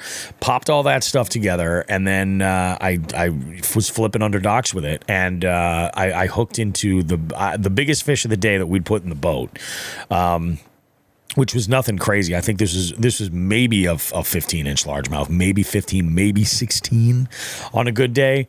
Decided we were going to put them in the live well so that this way we could get a photo of all of the fish that we put together. Anything that was decent, we were going to hang on to just to get that picture at the end, because I'm a sucker for that. It's cheesy, I know, but I love that shit, So we popped that fish in a live well. We finished fishing around this one section of this marina, and Binya's like, dude, how about, since we're so close to the ramp, and I don't want to fucking... there were so many fucking wreck boats coming over and jet skis. He's like, I don't want to piss off the boat and fall out. So why don't we go back to the ramp and I'll go use the sandy can. I was like, sounds like a plan. So we motor over. This is where we got a little bit of drama, and I didn't get dick for video of this. There was a dude. So these are two very long docks, right? There was a dude who was, I think he was in a nitro, and no, it was a Skeeter actually with a show, right? And he had launched his boat, and basically the first cleat where his boat came off the trailer, he tied to. And then he didn't even like go the other side or anything. Nope, right fucking there. He moved his truck and then began walking loads of shit over to his boat and loading there. Now, there was another guy on the water, and Benny goes like, "Oh, that fucking guy, I forgot about him." Now, there was a dude in a really nice, like a Lund Pro V bass, who is out that day, and like, you know, we come over on the outside of one of these docks, and I tie off right at the end. In fact, I take that back. I didn't even tie onto the dock here. I was like, fuck it. I want to see how this works. So let's we grab the dock to sit in place, spot lock, and see what happens. And we stayed right up against it. There was very little wind. So I was like, all right, that's pretty cool. So this guy in the Lund is coming in, and he's trying to like navigate like a spot to go and tie off. And it's just not working. He is melting down, gentlemen. He is literally descending into madness. Hang on. Metal Jones Charles. I didn't get dick for photos. These were two very long docks. Bobby roast beef. Yeah, fair enough. And then Benny says, to be fair, the guy was old and pretty sure he wasn't in high school. I'm pretty sure he was in high school with Jesus. So the dude in the Lund comes in and he is like breaking down. He is just like, what the fuck? He's like, why would you tie off there and then load your boat? What the fuck is wrong with you? The guy starts giving him shit back. And this guy like kind of spoke like he had a trach ring. Like he was like, "Arr!" You know what I mean? Ridiculous. So they're yelling back and forth. The old guy tells the guy, he's like, yo, you come up here if you want to do something about it. So now I'm like, okay, maybe I should get my fucking phone ready if I can get some footage. I thought my GoPro was rolling. It wasn't, unfortunately. I thought I had all this on footage. I want to leave it in the video. So this goes back and forth. The guy finally takes off.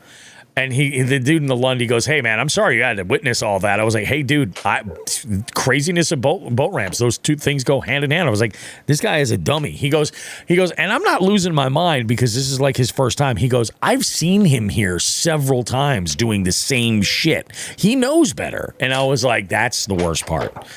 And I was like, hey, good. I'm glad your rig was good. I told him I liked his rig, and then we took off. Benny chimes in. He goes, I can hear it from the porta potty, which was not exactly close to the ramp. It was like on the other side, the far end of the parking lot. Like these guys were yelling. One of them was yelling. The other guy was squealing. It was just fucking insane. So we take off again, and we decided to fish some submerged grass and some lilies that were right over by the ramp. I was like, we're here, let's give it a shot. Right as we were taking off initially, we heard something in the water, like we heard some frogs, and then all of a sudden we didn't hear a frog. You know what I mean? It was one of those situations. And we saw the disruption in the grass, and I'm like, oh, all right, cool. So we know that they're feeding at least. That's good. So we fished over there, did our thing, and it didn't really turn up shit. I tried to launch the drone. I've been having some issues with the drone. I can connect the app without the controller. I'm wondering if there's like a firmware update or a reset I have to do. So I'm going to continue playing around with that. But yeah, I didn't get any drone footage, which sucks because I really wanted to send it up first thing and get that sunrise. That was just absolutely amazing. So we went and we fished this one ledge. We were looking around on Navionics, and I was like, what should we do over here? So we found this one ledge that kind of went up against this steep bluff wall, and we go over there. We start fishing. I get hooked into a pike on a bladed jig on a Picasso shock blade. Hook into this pike, and it is just fucking losing its mind. It was right before the boat. It was the shittiest hook set. It was just like, it was like, oh, I'm reeling this bait back in, and then all of a sudden, it's fucking on. All of a sudden. And then as fast as it was on, Binya, and Binya, to Binya's credit, Binya's one hell of a net man. One hell of a net man. He had no issues grabbing the net and getting that largemouth in the net, which was awesome. And then he had the net in the water ready to go for this pike, but the pike just made a turn and then came right off and then just out into the depths. So I was like, all right, whatever, no big. Binya hooks into a smallmouth on a lipless that he was throwing around along that ledge. We put that fish in the box, and then continued to fish up and down a little ways. Now I had a fish that had hit my bladed jig on the way back, and it hit the surface like somewhere there's footage. I think it's on one of Binya's body cams. You can see this fish come out, and I'm hoping I'm able to squeeze this in because it sucked. Like I was like, it was on, and then it hit the surface and just immediately shook off. I was like, you got to be kidding me. I didn't even really feel a bite. It was just like, holy shit, there's weight. Let's lean into it, and then it must have hit like just at the surface, and then just decided to take flight. Missed this fish. Yeah, Benny's saying it's on the video I sent to you. Beautiful. I gotta scrub all that stuff. I have a video like half done already. I'm so excited about this. So we fished until I think noon. It wasn't the greatest day. Initially, my thought was that we would fish until 11 and then just record a podcast segment on my phone and do that. And I said, you know what, man, let's push it till noon. Let's just push it till noon. I got a feeling we could probably get fit. Spoiler alert. We didn't. That was as good as it got. So before we decided to take the run back in, we had taken our picture with Mike and his smallie, me and the largemouth, and then we released those fish, headed back in. It was absolutely awesome. So Mike, his video hits on the 31st. Okay, very nice, very nice. And it was really nice having another set of cameras on the boat. Because there's footage of, you see me hook set into that largemouth, and then I immediately edit over to Mike grabbing the net and running over and then scooping this fish up. It is, I'll tell you, it was really, really nice kind of having that multiple camera play right there. So I'm really excited for how this video is going to turn out. We got off the water, went back to the room. My wife had indulged in some of the bounty that we brought with us for the concert. If you know what I'm saying? So she was she was very relaxed when I got home. She took herself a nice long soak in the hot tub, was like, we should do some lunch. And I'm like, you're goddamn right. Right down the road from us, there was a spot called Hoagie Hut. Hoagie Hut, right on the sign, says Philadelphia style hoagies. They had their version of a steak and cheese of a cheese steak. Excuse me. It was fine. It was fine. They did not have the roast pork and broccoli rabe like I was kind of hoping for. When I saw this spot when we pulled by, I was like, we're gonna have lunch there at some point. And I'm like, I have a feeling I know what's on the menu, and I'm like, that's what I'm looking for. It was fine. So we had kind of a late lunch, hung out for a little bit, and we decided what we would do is we were just going to go out for dinner and go downtown that night. We decided we would leave a little bit early, maybe go grab a cup of coffee. Stopped in a spot called Onyx Coffee, and we had I had one of their cold brews. I forget the name of it, but it was out of this world. I like a cold brew, but I find there to be a lot of like funny interpretation with cold brews. A lot of times, sometimes people are just like, yeah, we kind of just made coffee, but with cold water. And other people are like, no, we steeped it for a specific amount of time. Like cold brew is dangerous. Yeah, it is dangerous. It is fucking dangerous. This was out of this world. And then because it's my wife and I, we have matching tattoos of coffee cups. We got a second cup of coffee after walking around a little bit more. Popped into an outdoors supply store, and I was kind of hoping to find some fishing tackle there. I really was. I kind of wanted to see what's going on. No fishing stuff at all. Plenty of hiking gear, biking stuff. There was some paddling sports stuff. In fact, I even considered getting a recharge kit for my inflatable PFD. My inflatable had, I don't know if I talked about this on the show, but while it was stowed in the box, I was fishing with Eric Dowd, and we're in a shallow area, and he jumps overboard to cool off. It was like 95 degrees. And apparently when he was reboarding, some water got into that box, and I heard the explosion of it go psh, and then it just all this like light green fabric material kind of coming out of the storage box. I'm like, okay, I think I know what that was. So yeah, that was no good. Luckily I have plenty of PFDs to keep everybody legal, so that was a good thing. What else did we do? Oh, so we made the decision. We're like, we had kind of a late lunch. Let's not do dinner per se. Let's do what we like to do best. Let's just go grab a couple of really, really good cocktails and a couple of little like light bites. Nothing crazy. Dudes, let me tell you, I feel like I belong in Burlington, Vermont. So much. First off, every single place that we went to, the soundtrack was amazing. It was just amazing. When I first went to visit Burlington in like the late 90s, it was a lot of like jam bands and all kinds of shit, and like, you know, patchouli stank everywhere. It's a little bit of a different animal now. Like I go in and like Birkenstocks. Yeah, back then, yes. This is a little bit of a different animal now. I think that it's updated a little bit. You know what I'm saying? Do people still wear Birkenstocks? Oh yeah, they do. Oh yeah, they do. Do they wear them in Vermont? They wear them a little bit everywhere. I see them all the time. All the time in Massachusetts. All the time. I know Drew Gregory and Alex Rudd, I noticed. They love Jesus. Birkenstocks. They wear Jesus sandals. They do. They definitely do. So as does Paul from Bass and Brews. Okay. The Jabberhammer is although his sandals are like tactical, like they're like super minimalist, ridiculous. I can't do that. I'm a Crocs guy.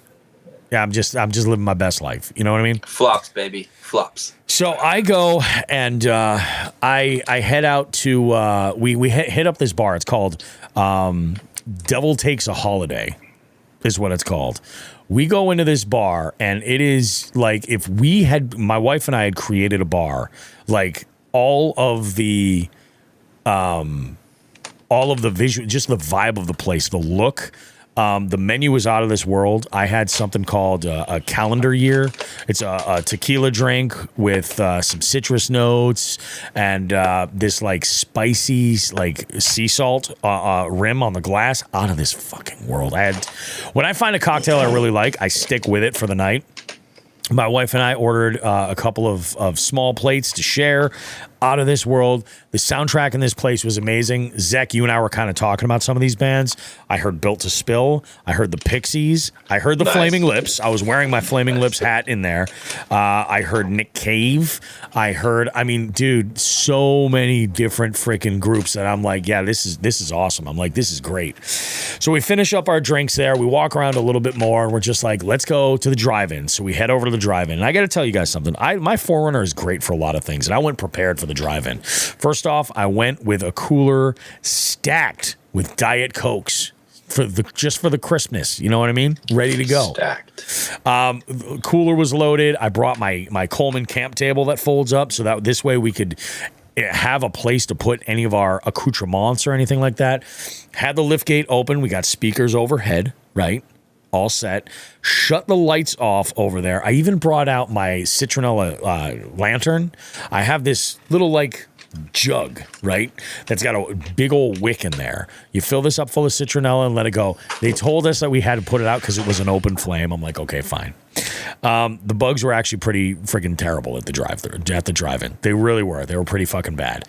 So we're sitting out there. Everything's cool. I got the folding chairs. I got the truck is on. Like as the movie starts, I put the truck in accessory. Here's my beef with the Forerunner, guys. I get about 10 minutes of that truck and accessory, and then it shuts off. So I have to go back over. Mine does that too. Yep. I don't know if it's because it's not a key and it's the push to start. If that's just what it is. Mine's a key and it still does it. Oh, it still does it? You only get like 10 minutes? Yeah. You have a Toyota or a Ford? No, I got a Ford. It's a 2020 Ford. Gotcha. And it does the same freaking thing. Yeah. I'm like, all right, so that sucks. Because in the past, we've always brought like a radio with batteries so that we can listen to the stuff there. And I'm like, why? That's stupid. So we're like, like I said, the bugs were really freaking bad. So I was like, listen. You just got to open and shut the door and it'll turn back on. Yeah, well, no, I actually have to reach in and push the button to put it in accessory without hitting the brake. Yeah, that's the thing. It's like this combo. I was like, you son of a bitch. That's crazy. So I got to back up a little bit to the bar. When I was talking about the cocktail that I ordered, Binya chimes in. He goes, a spicy rim is an acquired taste. And then Michael Bradley says, spicy rim, isn't that a prison term? And then Binya confirms that, yes, it is. So we hit the the movie theater, and I say to my wife, I'm like, look, I can either fire up one of these little have you guys ever seen these like old school, they're almost like incense in a coil, and it's insect repellent. Yeah, they're old school. And I was like, I bought a 4-pack of them. I was like, I'll light one of these up. I go, before I do, right? Would you rather just have me flip the truck around so we're facing the screen and I run it and then I'll have to probably restart it once.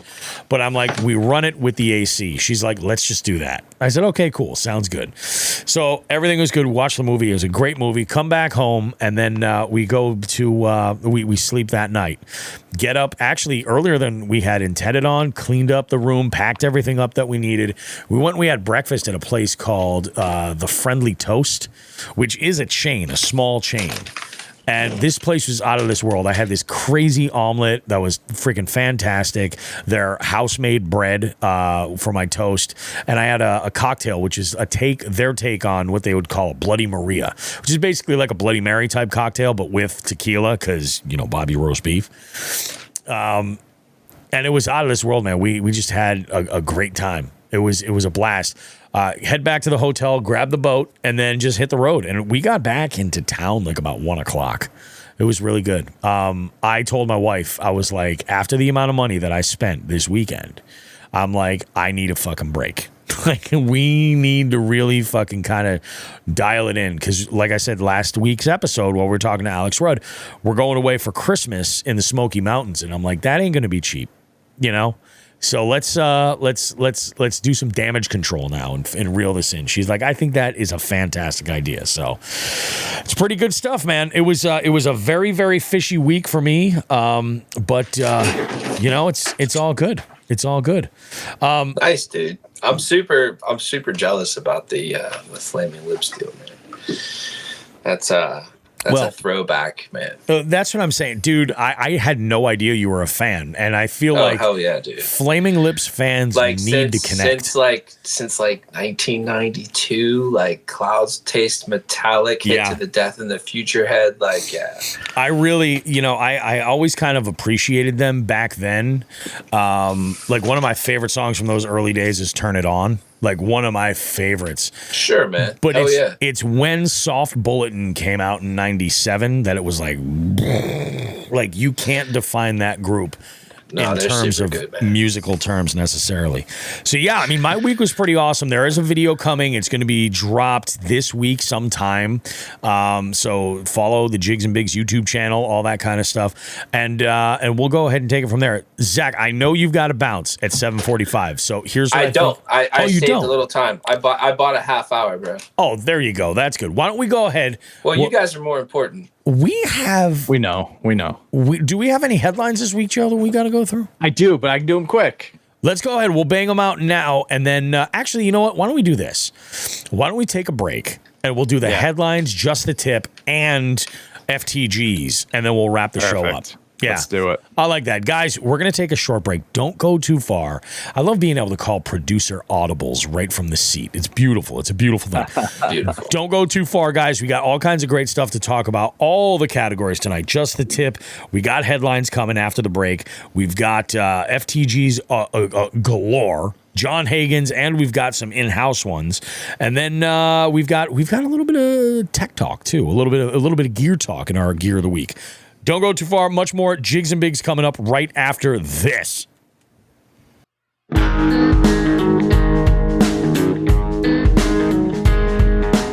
Jigs and Bigs wants to take a moment to say thank you to our partners for helping us continue to push the limits of our fishing adventures and bring you amazing long-form podcast content. We need to thank Dark Horse Tackle, Omnia Fishing, A-Bay Lure, The Bay House, and The Ship Motel.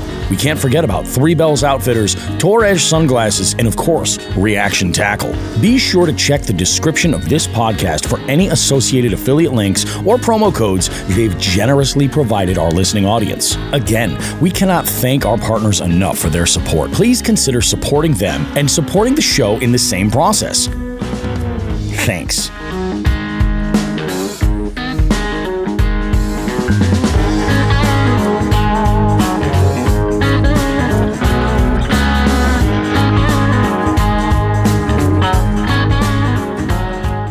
Hey, you.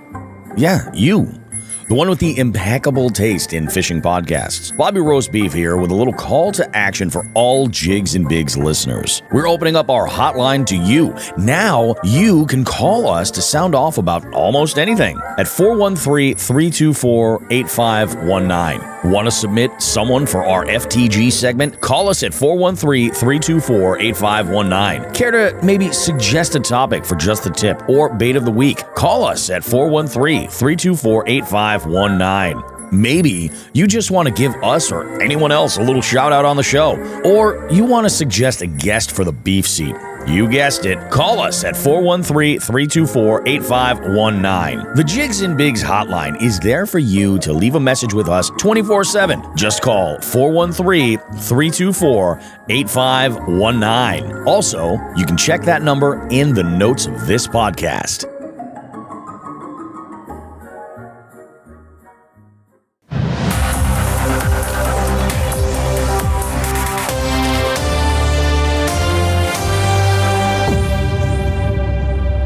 All right, so we got a couple headlines here. One is going to be local from New England, and it doesn't have to do with so much fishing, but it kind of does. But it involves the largest mammal on the planet. Oh, I thought it had something to do with clam chowder. What is it, Zach? What's the largest mammal on the planet? That would be a whale. Yeah. So off the coast of New Hampshire over this past week, a humpback whale capsized a boat, launching 2 fishermen overboard. Did you guys see one of you see the video? I saw that video. I didn't realize that was in New Hampshire. That's crazy. Oh, yeah, it was off in New Hampshire. Zach, you got to watch the video. But an experience they won't soon forget. 2 East Coast striper fishermen were nearly pancaked by a humpback whale. A nearby boater captured the video footage of the close call, which took place Tuesday off the coast of New Hampshire. The viral clip shows the massive whale breaching and landing on top of the boat, which sends the 2 fishermen flying overboard. It was literally, so you guys see those. It landed on top of the boat? Yes. Mm-hmm. So dude, that's freaking crazy. So for those of you guys listening, for sure. Yeah. So for those of you guys listening and haven't seen this video, I know you've seen the videos of people with the blobs that they put on the lake and somebody jumps on it and then it launches you. This is literally what the whale did with this boat. Exactly. Yeah. So luckily, some good Samaritans who were nearby came to the rescue. They say neither angler was injured. They were also able to recover their capsized boat with the help of the U.S. Coast Guard and a local towboat service. As for the giant humpback, it's still alive and well and feasting on bait fish near the mouth of the Piscataqua River. Wait. The boat didn't break. No, it didn't break. What brand is that? Yeah, that's what I'm saying. I think, Dude, honestly, our boat can take a hit from a fucking blue whale. I think it was a Boston whaler.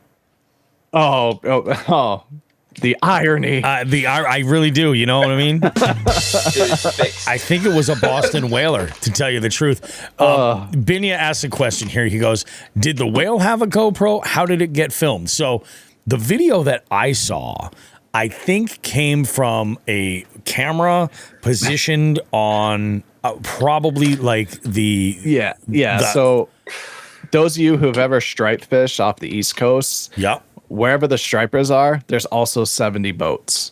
So this guy just won the lottery, and he was the boat that the 3 whales were probably, or there's probably like multiple whales down the bottom looking up. They're like, dude, you won't do it. Mm-hmm. And he fucking went up there and fucking capsized, and he was a lucky winner.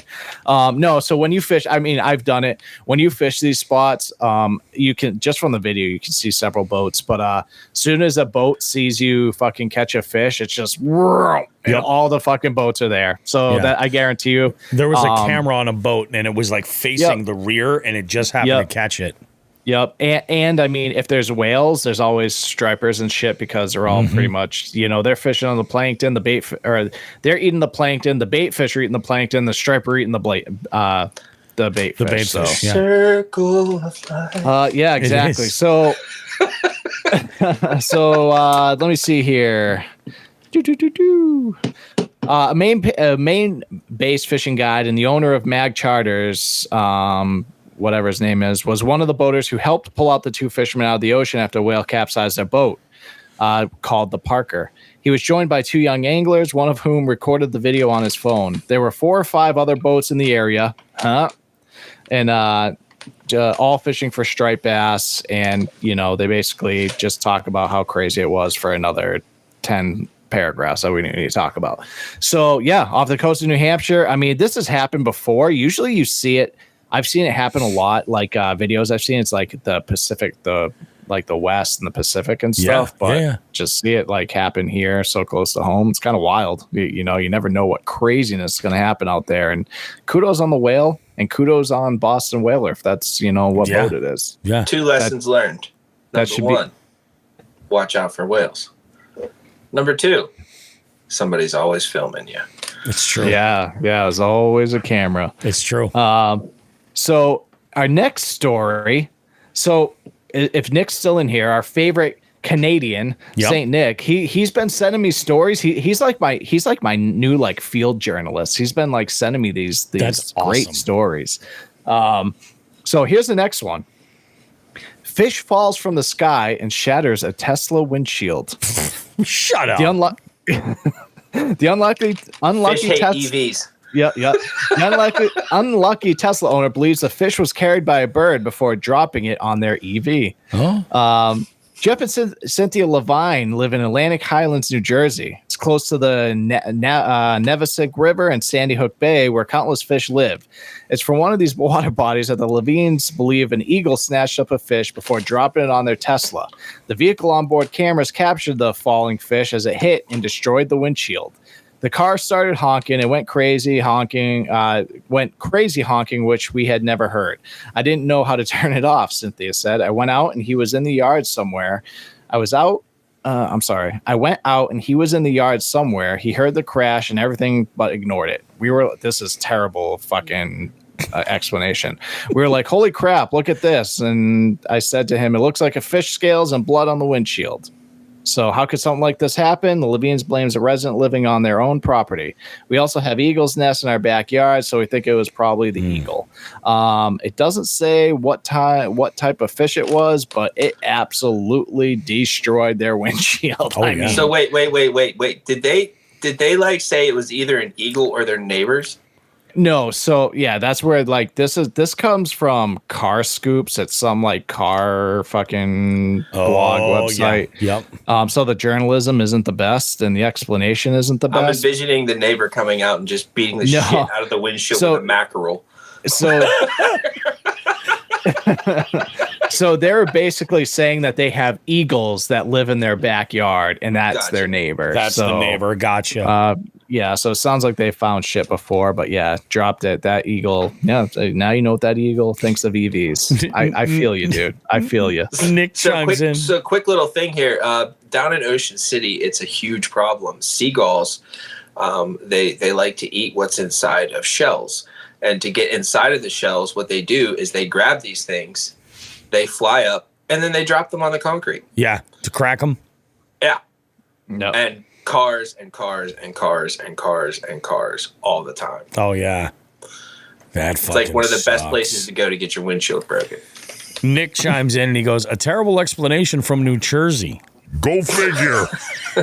Yeah, exactly.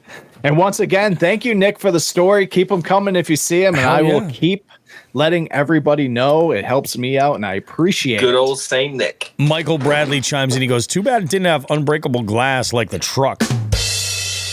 Yeah. Well, we all saw that. That wasn't really unbreakable. Yeah, that was adorable, is what that was. By the way, I finally saw one of those things, and it's fucking ugly in person. I'm going to tell you guys something, okay? Bobby Roast Beef coming clean right here about this shit. As a guy who formerly drove a Pontiac Aztek, the Tesla truck is the ugliest fucking thing I've ever seen in my life. Dude, is it the weird geometric nightmare thing? Yes, that's it. Yep. Yeah. Dude, I saw one of those on the turnpike the other day on the way to work. Oh my God. No, it is terrible. It looks like Minecraft just passed you. Yes. No, 100% it does. Yeah. Fun fact about Pontiac Aztecs. There's still some out there for sale, brand new, because they never sold. They never fucking sold. Yeah, it's true. It's true, man. Get them at your nearest Big Lots. Did you have the tent? Did you have the tent? I never had the tent. I wish I did that in the cooler, because there was a cooler that came with it too, and I was like, son of a bitch. I remember when those things first came out, a guy from work got one, and he's like, check out this thing. It's got a tent. We're like, oh yeah, man, this thing's real cool. Hey, it was just ahead of the curve. Overlanding before overlanding was overlanding. The only overlanding that thing can do is on fucking concrete. Yeah, dude. That no, thing, 100%. it probably couldn't get it through a dirt driveway. No, it's true, man. Although I'll tell you what, man, it was great in the snow. So oddly, I believe it. Oddly, that it all-wheel was. drive, yeah. Yep, that was a big one. So there's your headlines, boys. Yeah, Binya. Tesla trucks run on flux capacitors for sure. They do. It's a DeLorean with just a little bit taller. Dude, that story about the whale, I've seen that a number of times pop up, and I'm that's why I had no idea it was off the coast of so New those of Hampshire. you that That's haven't wild. seen the video, go on YouTube, whatever, just look up whale jumping on boat, and it's gonna a million of them it's gonna pop up, and it's actually wild, and the dude literally gets launched from the bow of this boat. It's fucking wild to watch. It is. It's That's crazy. nuts, dude. Yeah. Fuck. Boston Weather, if you're listening, if you don't use this for a commercial. Yeah, seriously. It's a big deal, man. That's pretty good.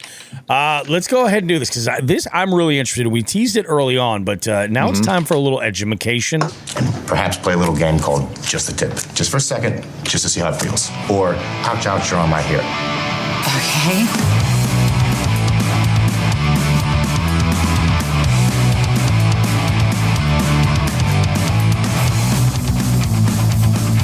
Oh my God, this is good. This is so good. So I'm gonna give you guys a tip this week that I learned and I never knew, and unfortunately other people didn't know this and really caused themselves some havoc in the future. So we talked about my tournament this weekend, how they had a crazy, what I believe is the blue-green algae bloom. Yep. Right. On this lake. And I mean, it's horrendous. It's all around the lake. It literally looks like antifreeze on the top of the water. Mm-hmm. So I mentioned that my electronics were not working the entire time in that tournament. Right? Yep. So it turns out that your electronics will not work when you are in algae like that, because it actually acts as like almost like a filter on your electronics and blocks everything out, and none of your electronics will work. And so I'm talking so my live scope and my 360 were not working, to the point where I'm reaching out in the tournament, reaching out to Thayer's Marine like a fucking asshole, not realizing this. And yeah, so those of you who think you're going to be fishing a lake that has a blue-green algae bloom, and if your electronics aren't working, it's not your electronics. And where this kind of gets really shitty is I was able to discover what it was because I went into that South Pond through there, which is a very clean lake, and which is weird that it hasn't had any issue with this. It's like you go into a whole nother body of water. It's really wild with them being connected. Yep. But electronics were working fine. So I kind of like deductive reasoning. I had to put two and two together and realize that, it's the fucking algae that was causing my electronics to not work at all. So where this gets shitty is I get back to the ramp and everyone's being like, my fucking electronics didn't work. Like, everyone and everyone was like factory resetting, factory defaulting all their electronics, thinking that was the fix, and they're losing all their shit. So losing all their settings and everything like that. And so luckily I didn't do any of that. I was able to discover it once I went into the other lake there through the river. But so the algae is actually like an EMP. Seriously, kind of fucked up, dude. They say it's and the problem is like it basically puts this crazy film on whether it's in the water column, it puts this crazy film onto your transducer. Yeah, and there's no way of avoiding it. You can take it out and wipe it off, and as soon as you put it back in, it just you get that coating all over again. So the only thing that worked was my down imaging worked slightly, and my 2D sonar worked slightly, which I use neither one of them. on my boat, the way I have my boat is the 212s on the console. One is my mapping, the other one's side scan, and then I have the 360 and the live scope up front. So I was like old school, early 90s fucking fishing. You were fishing like Bobby roast beef is what you were fishing like. Yeah. So basically all you FFS like sky is falling people, dude, don't worry. Nature will find a way. Yeah, and they did. It's true. And I just feel bad for all the dudes there that absolutely fucking are going to have to spend so much time and man hours back out on the lake, putting all their settings back to where they were because they factory defaulted thinking that it was their electronics. The one question, the thing that kind of blows my mind is, like you said, you changed bodies of water, but it's not like you loaded up out of one and then dropped in elsewhere where that layer of algae, I wonder where it was. I would assume somewhere in the river you probably lost it. So it was you're familiar with this. So I say about 50 yards up towards Quabog, there's that turn. Coming out, it seemed like it all stopped at that turn. And so the going down that stretch with that car top launch was completely clean. It just completely cleared up right there. And but it was just crazy. Now I'm curious, did you notice a temp difference between Quabog and South? Well, South usually runs a little bit cooler because it's spring fed. Yep. Yeah. Yep. So it's usually a few degrees down, but Quabog was a little bit cooler than it had been, and I think it's because the water's just not getting any light. Yeah, because of the algae. Literally, dude, it's like it's fucking gnarly. I wish I took videos from it, but dude, I have to I'm gonna have to reline a couple of my reels and shit because they got all caked up in that garbage and So that John Hagans dropping some news here. He goes, blue-green algae also generates electricity through photosynthesis. They're working to create batteries using blue-green algae. No shit. And then Michael Bradley here with, I think, the comment of the day. Randy Blockett sponsoring the Save the Blue Algae Project. Man, I'll tell you what. Boys, I'm not even kidding you. On the way into work today, I was listening to a program on the radio talking about how plants do not have any kind of neurons. Therefore, they don't have any kind of thought process, no brains, anything like that. However, through electric signals, they are able to recognize and do things. So, that's kind of freaking crazy, man. Yeah, it really is, dude. Fucking science, dude. You know what I mean? So the moral of the story is include that into your what's that term I'm looking for? Like when you're trying to figure out what's going on with your electronics. Troubleshooting? Yeah,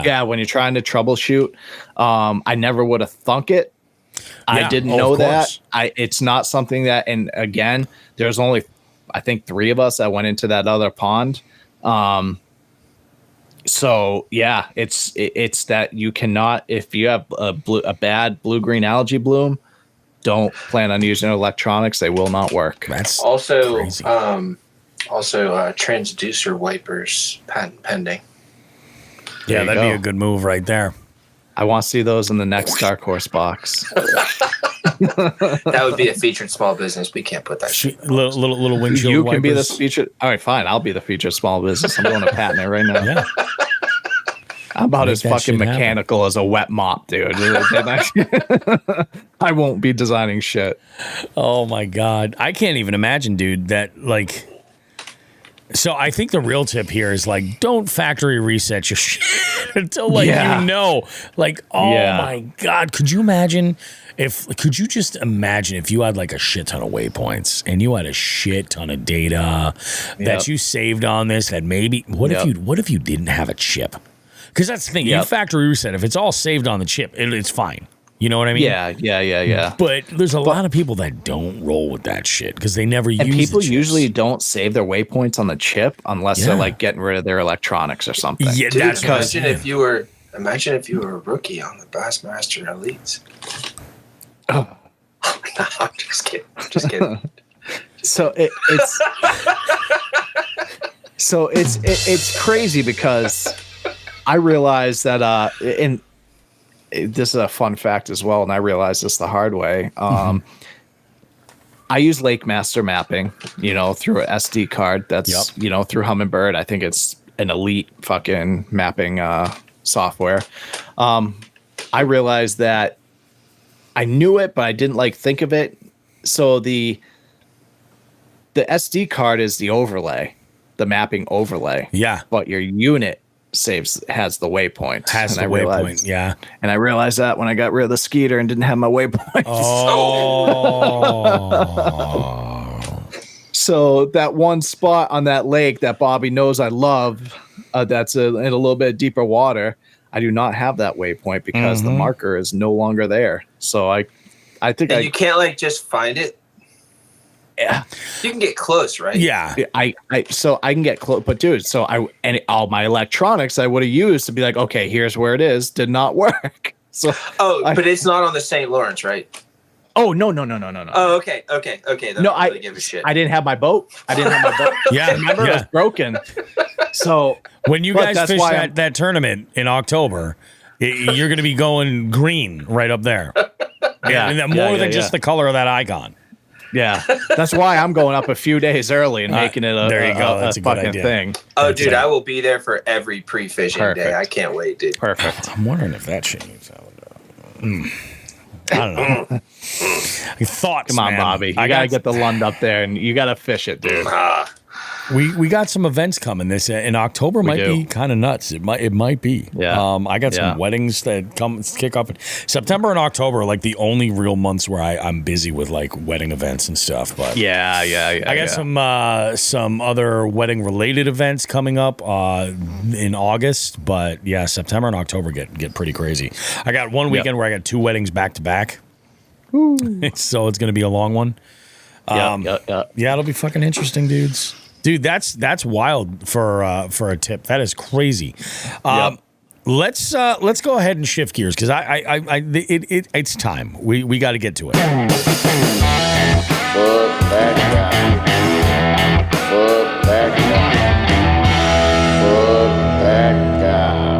Alrighty, guys. So we got a couple of submissions, and both of them have 2-parters. One of those is live, and Zech's going to share his FTG. But I want to go and I want to play the messages that we got from John Hagans earlier this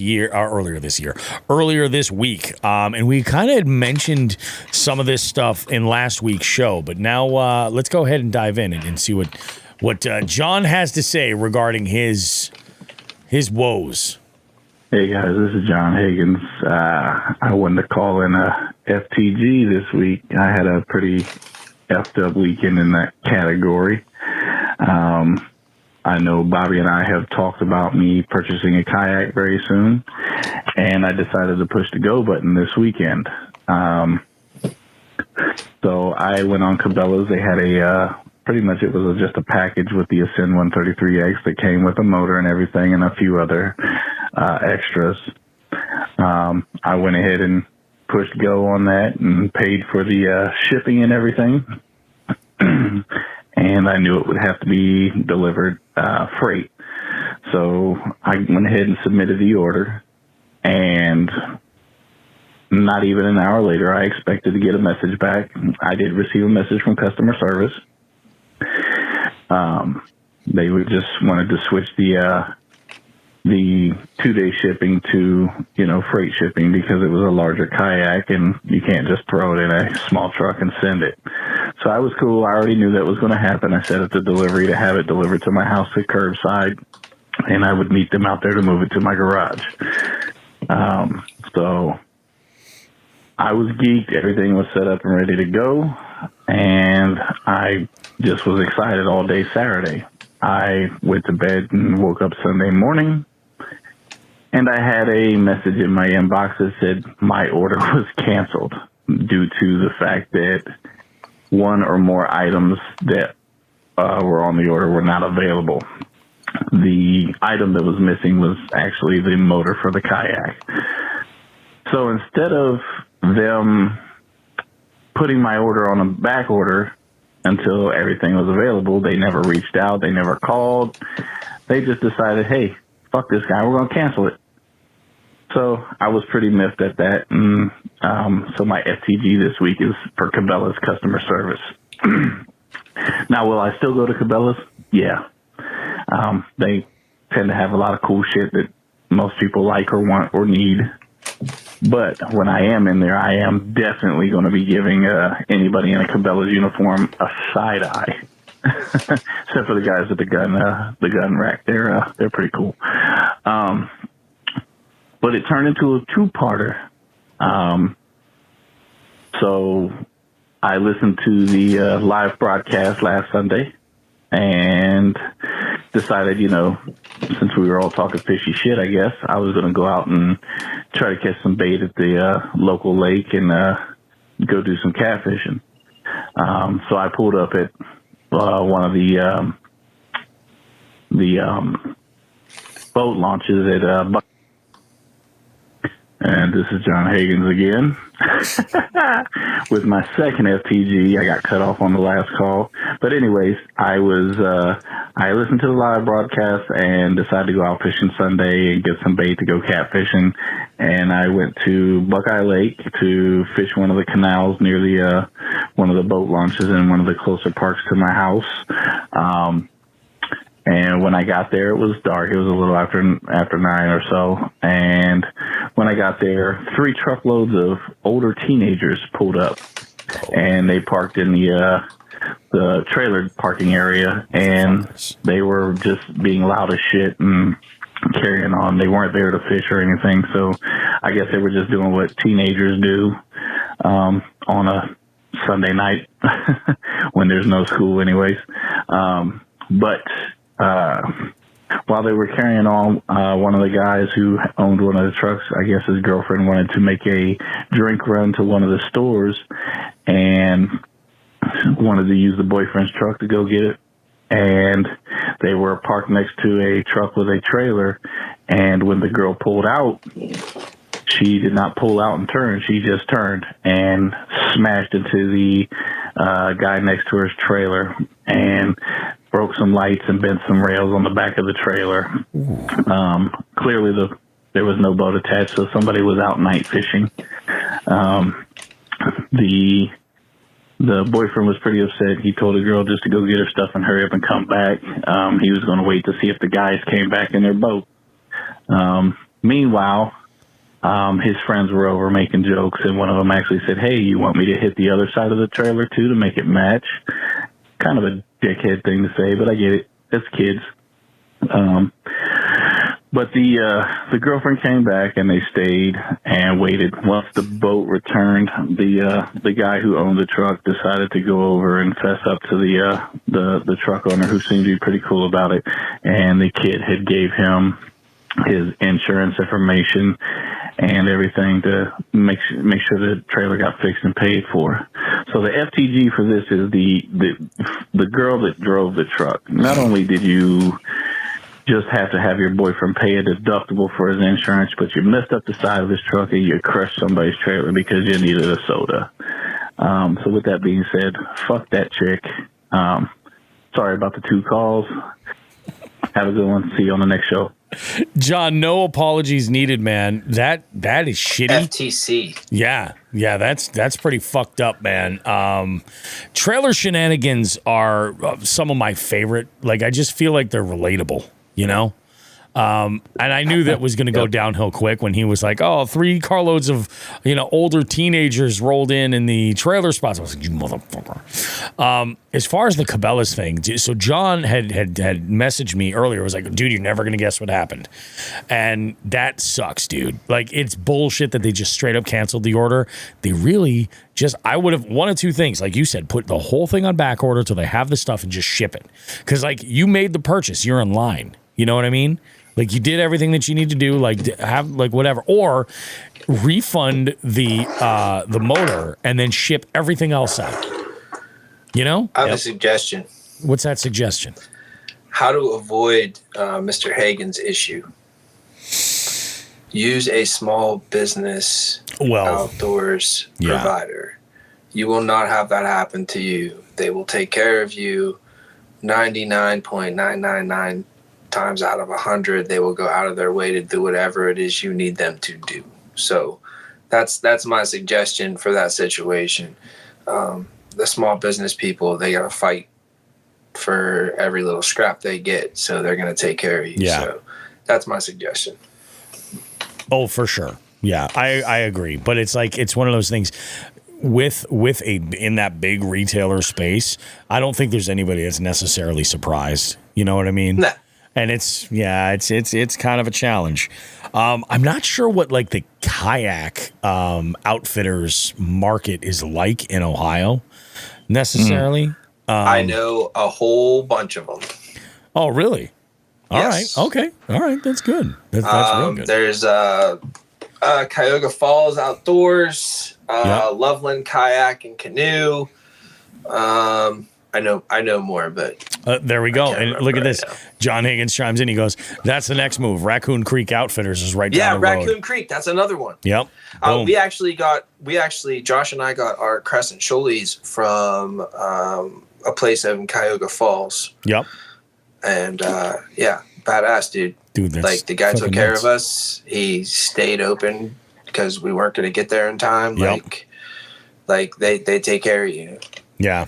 Yeah. No, I agree. You might pay a couple more bucks, but in the end, it's usually way more than worth it. Yeah, that makes sense. That makes sense, man. Oh yeah, Raccoon Creek big with New Canoe. New Canoe's got some good shit this year. 2024 for New Canoe is pretty good. They got that U10, and I believe I might be talking out of my ass, but I think there's a U12 in the works. Which is, I mean, that's like a barge. You know, you can do so much with that. I love the great big freaking lake kayaks coming out. Like I don't know what else to call them. They're like lake kayaks. Like they're giant. And I freaking love it. Like let's do it. Go for it. Yeah. You know, it's that's kind of crazy. Now we do have 2 more FTGs here that are from Zech. So why don't you? The floor is yours, dude. Chime in. What are your FTGs this week? It's actually only one FTG. I just called in twice because I wasn't done on my soapbox when I hung up the first time. So I've been rebuilding a turbine out in West Pittsburgh for the last since spring, and it sits right on the Beaver River. Since I started working there, I've floated the Beaver River twice. I caught my first muskie there. Yep. And Josh and I have done it, and then myself and Brian from Dock Master Baits has floated it. And we all say the same thing. Dude, there's like no trash. Like the river's clean. That's really good. You know what I mean? Yeah. And I want y'all to keep something in mind. This is the heart of the Rust Belt. This is Pittsburgh. Yeah. 50 years ago, a lot of our creeks and small rivers were like orange, man. Like we've come a long way, and a lot of people have been working very, very, very hard to like catfish and carp was the only thing you could catch for the longest time. Yep. Like that was it. And now we've actually got a really good, healthy population of smallmouth bass. But today I'm at work, and oftentimes I go out and when I get a break, and I just go, stare at the river because it's right there. And sometime between 12 p.m. and 2 p.m., a group of people floated past the plant there. Yep. They're one of their rafts popped. There were 6 of them. 2 guys, 4 girls. Okay. And it's good for them. Good for them. Yeah, good ratio. But one of their rafts deflated, popped, whatever. And so they made their way over to the shore, and they were hammered, each and every last one of them. Dude, they left all of the trash that they had, along with deflated raft, right on the shore, and just kept on going. Jesus, like come fucking on, Christ! Like come on, assholes, dude. Like we That's have the worked fucking very, worst. very, very hard to like make this shit better. And you've got the audacity to enjoy to enjoy this thing, but you don't have the balls to take care of it, or the manners to take care of it, whatever you want to say. Like, fuck those people. And actually, even more to the point, you don't think a power plant has cameras? Y'all are fucked. Oh yeah, absolutely. I hope so. I hope it comes back to bite them. I saw it. Perfect. Good. Perfect, man. Yeah, I hope that it comes back to. Yeah, so we called. There's actually a rifle range. Crazy mixture of things to be neighbors. Rifle range and a power plant, but they are only in Pittsburgh. But we actually called the rifle range, and yeah. So whoever you 6 people were, I can't wait to see what happens to you guys, because fuck you guys. Yeah, that's shitty. Yeah, I mean, and I think the big thing is right there is that you said it. They were hammered. You know what I mean? Yeah. That's the worst offender right there, because your ability to give a shit about being responsible in nature goes immediately out the window. It just sounds like a great idea to fucking leave. I agree with you. Yeah. Kind of. If they were sober, I think there's a better chance that they would have not fucked around. But you know what? I bet you these people are assholes anyways. Oh, I'm sure that they are. Yeah. Who does that, man? Probably drive Tesla pickups, to be perfectly honest. Yeah. Like, who does that? Yeah. Who does that? Anyways. Yeah, that's ridiculous, fuck those dude. People. Fuck those guys. Yeah, that's fuck those fucked 2 guys and 4 chicks, even though you had a good ratio. Yeah, we had some good fucking tongue-in-cheek fucking comedy going through the chat right here. From Binya, Michael Bradley, Saint Nick. There was John Hagans got in there a little bit asking if there was a cup involved, interesting. I actually sent you guys a picture of said trash. Yeah. Yep. You know what, man? I wasn't even really sure what it was. Yeah. Well, when you sent it, I was like, and then you start explaining it. I'm like, that makes so much sense. I might actually use that as the fucking artwork for this show. There you go. I think I'm going to use that for the artwork of this show. You are welcome to do so, sir. Yeah, that is shitty. Humans are gross. John Hagans fucking nails it. Hey, Bobby. Yep. Joe. I love you guys very much. And thank you so much for having me on. Yeah. But I do have to split. Yeah, no worries, dude. I am half past the monkey's ass and more than late. I hear you, baby. She's all good. See you, homie. Dude, it was great having you on. You have a great night, all right? You too. Thank you, Jason Biggs audience. Love all of you. We'll see you, Zech. Man, what a fucking wild ass show. Wild ass fucking show.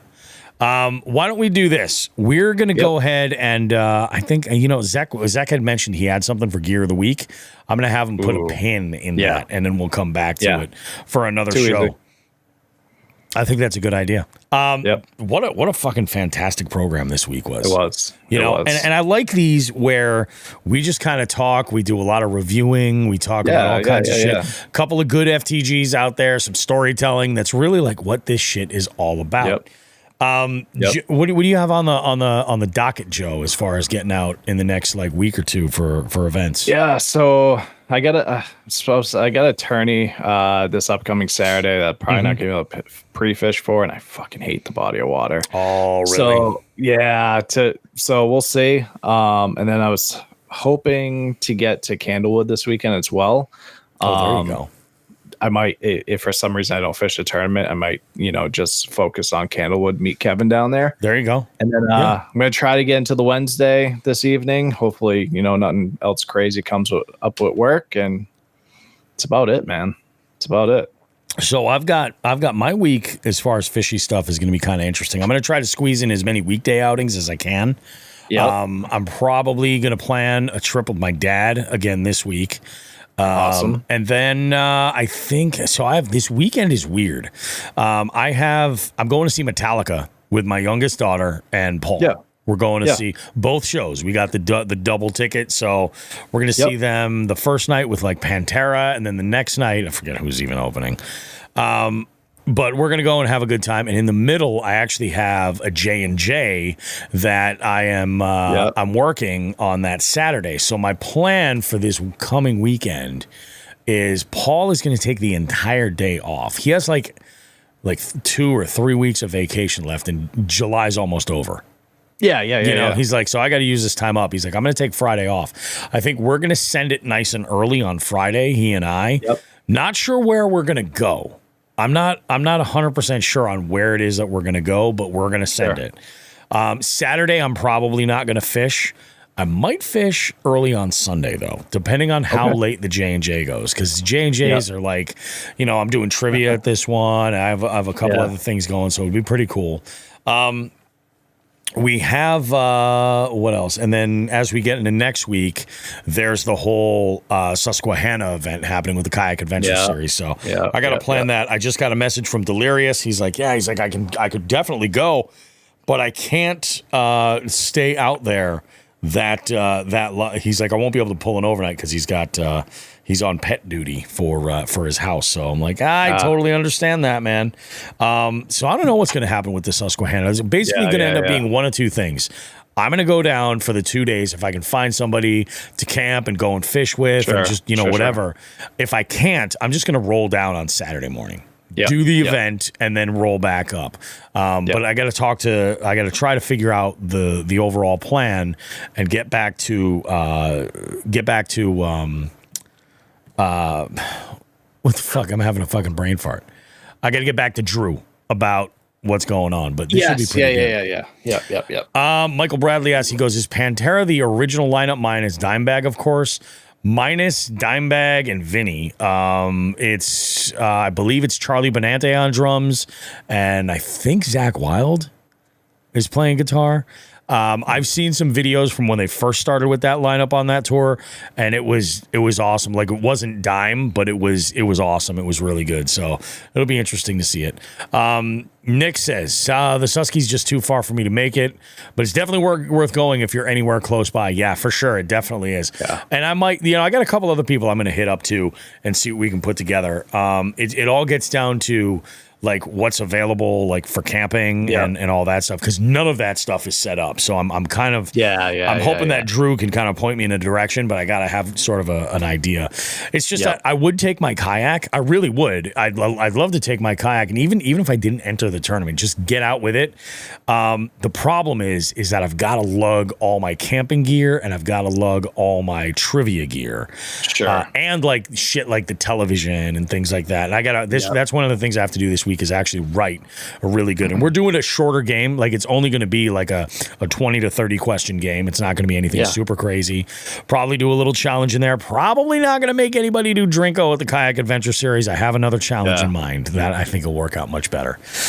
But yeah, should be good. I'm looking forward to it. It's going to be a busy ass freaking August. It really is. Yeah. Speaking of August, the August signups for the multi-species scavenger hunt are available. Registration is open right now. And as far as July goes, I have a bunch of fish that I have to go and judge. I'll tell you what, this is the only month where every single angler has entered fish. We only have eight anglers competing in July, but every single angler is in there. And your boy Bobby Roast Beef is in second place right now with 8 points. And I'm going to do the top 8. Just to let everybody know, like, who's where. Cheryl Bentley in 8th place right there with 3 points. Sam Cruz, the 3rd, tied at 3 points. Stephen Galloway's got 5. Eric Graves has 5 points in 5th place. Chrissy Radwilowitz is in 4th at 6 points. Jesse Byram. Jesse Byram's got 7 points right now in 3rd place. Myself, I'm in 2nd with 8 points.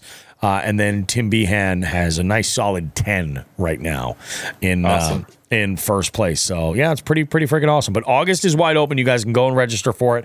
I'll be registering for that one this week. Slot tourney. Oh yeah, Metal Jones chimes in. He was like, slot tourney for September. Slot tourney for September is going to be bumped to October. It's going to be a breast cancer research fundraiser, and it's going to line up. It's going to be happening the weekend of Columbus Day weekend. That weekend there is when we're going to do the slot tourney. That's the plan as far as all that stuff goes. Jones says, I'm coming for you, Brody. It's going to be a good one. I'm really looking forward to it. I'm freaking stoked, and we got ourselves some good stuff. Yeah, John Hagans says, I'm still the only one for August. Well, dude, technically you win so far. Yeah, you know what I mean? I mean, that's exactly it. You win. So that's so far that's good. We'll see what happens, but I'll be registering for August. I have a feeling August, September, October, all of those are all set up, and I've already reached out to Fish and Chaos to tweak the leaderboards, so everything should be ready to go for the rest of the year. I've learned my lesson this year. I am not delaying the entering of all of these months of tournaments and only doing 2 or 3 at a time. Next, probably December or January, I'm going to be setting up the entire year and setting up automated promotions for it. We're going big next year. We're going big next year for the multi-species scavenger hunt. So it's going to be good stuff. You're going to see some rule changes. I am loosening up the rule on the measuring boards. I'm going to open that up so that, hey, you have a hog trough, fantastic. But I'm also going to add in there that if the tournament director smells any bullshittery, any fish can be withdrawn. End of conversation. So we're going to open it up so people are like, but Bobby, I don't want to have to use a catchboard, even though that catchboard is used basically as the authorized fucking device for every single fucking tournament that's on this platform. I just don't want to buy it. You guys won't have to buy it. You'll be able to do whatever. But if I feel like there's any bullshit, buy. And that's it. And no arguments. This is going to be fucking good. You got anything you want to wrap up with, Joe? Anything? Any shout outs? Anything like that? No, I don't think so. I'm just check your fucking lakes for blue green algae. Yeah. Before you fucking reset all your shit. But no, man, good show. I got nothing. In 2025, John, yes, you will be able to bring your musky bumper back. I'll allow it. I'll allow it. You know, there's only so many fish that people are catching of that size. And I'm like, if that's what's keeping you from doing this, let me help. You know what I mean? This is just supposed to be fun. It's not a crazy psycho tournament or anything like that. It's like if that's the thing, that's the issue. Like, let's get more people doing it. Because this year I was really hoping to have months where we're gonna have 100 people, competing. That's what I was really hoping for, and I'm hoping that we can get there. So we'll see what happens. We'll get there. We'll just advertise the shit out of it. That's all. Yeah, that's exactly, and that's what I figured.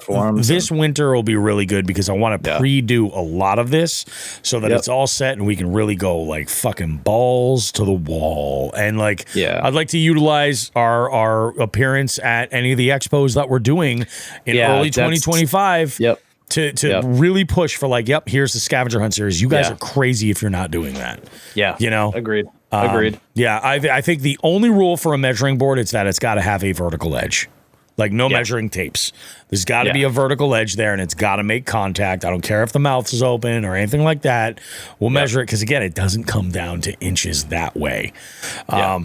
I like the catchboard for smaller fish, though. I like the catchboard in general because you don't have to write any of the numbers on or anything like that. It's just a good, solid, rigid board that you don't have to worry about, but I'm thinking for that. Now, for the slot tournament, you will need a catchboard because those rules are modeled over something very specific, and because we're counting inches, there's no bullshit there, so that's going to be exclusive. That will be an exclusive one, so you might still want to buy a catchboard, but that's what we'll do.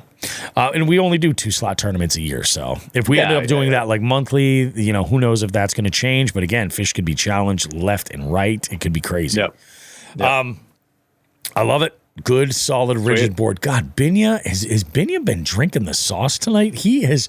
I feel like he's finding innuendo in the world in the worst places. Good, solid, rigid board and spicy rims. It's all good, Binya. I had a good time with you, Binya. This weekend was really good. We're going to go ahead and wrap this sucker up, guys. Thank you so much for listening to the show. We appreciate you guys. Remember, we got all kinds of good stuff available for you at jigsandbigs.com. The store is there. We've got all kinds of great stuff. By the way, when we mention the store, if you want to get a Jigs and Bigs sticker, you can get a sticker in 3 different sizes. You can select the size that you want. You can order your stickers now right from the website. They're pretty good quality, too.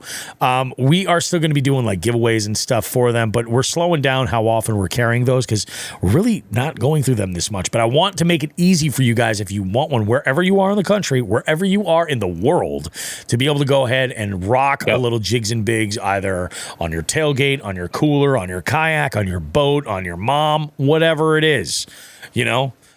I do have some on the boat too, so if you see me out there and you want a sticker, fucking A. Let me know. Yeah, absolutely. If we have stickers, you can always bump into us. But I mean, you know, if you're out there in Kentucky listening to the show and you're not going to cross paths with us, it's a great opportunity for you to go ahead and get them. Some new merch has been dropped. We got some more good stuff coming up in the next couple of months as far as different merch ideas. Some good hoodies, I think, that we're going to be putting out there. And there is rumblings that there's going to be a collaboration with a specific apparel brand that we love named Hoodlums. So we're working on that as well. That would be fucking awesome. I'm stoked. You guys have a great one. Remember, please, if you're out there catching any fish and you're posting pictures or videos or reels or you're making content at all, tag Jigs and Bigs in it. We want to go and support you guys, and we'll give you a like, a follow. We'll leave some comments. We'll share your stuff on our platforms. We're here to support you guys because you guys are so freaking amazing and you support us, and that means a whole lot to us. So we will see you guys next week with more Jigs and Bigs goodness. Joe, you got anything you want to throw in before we wrap this fucker up?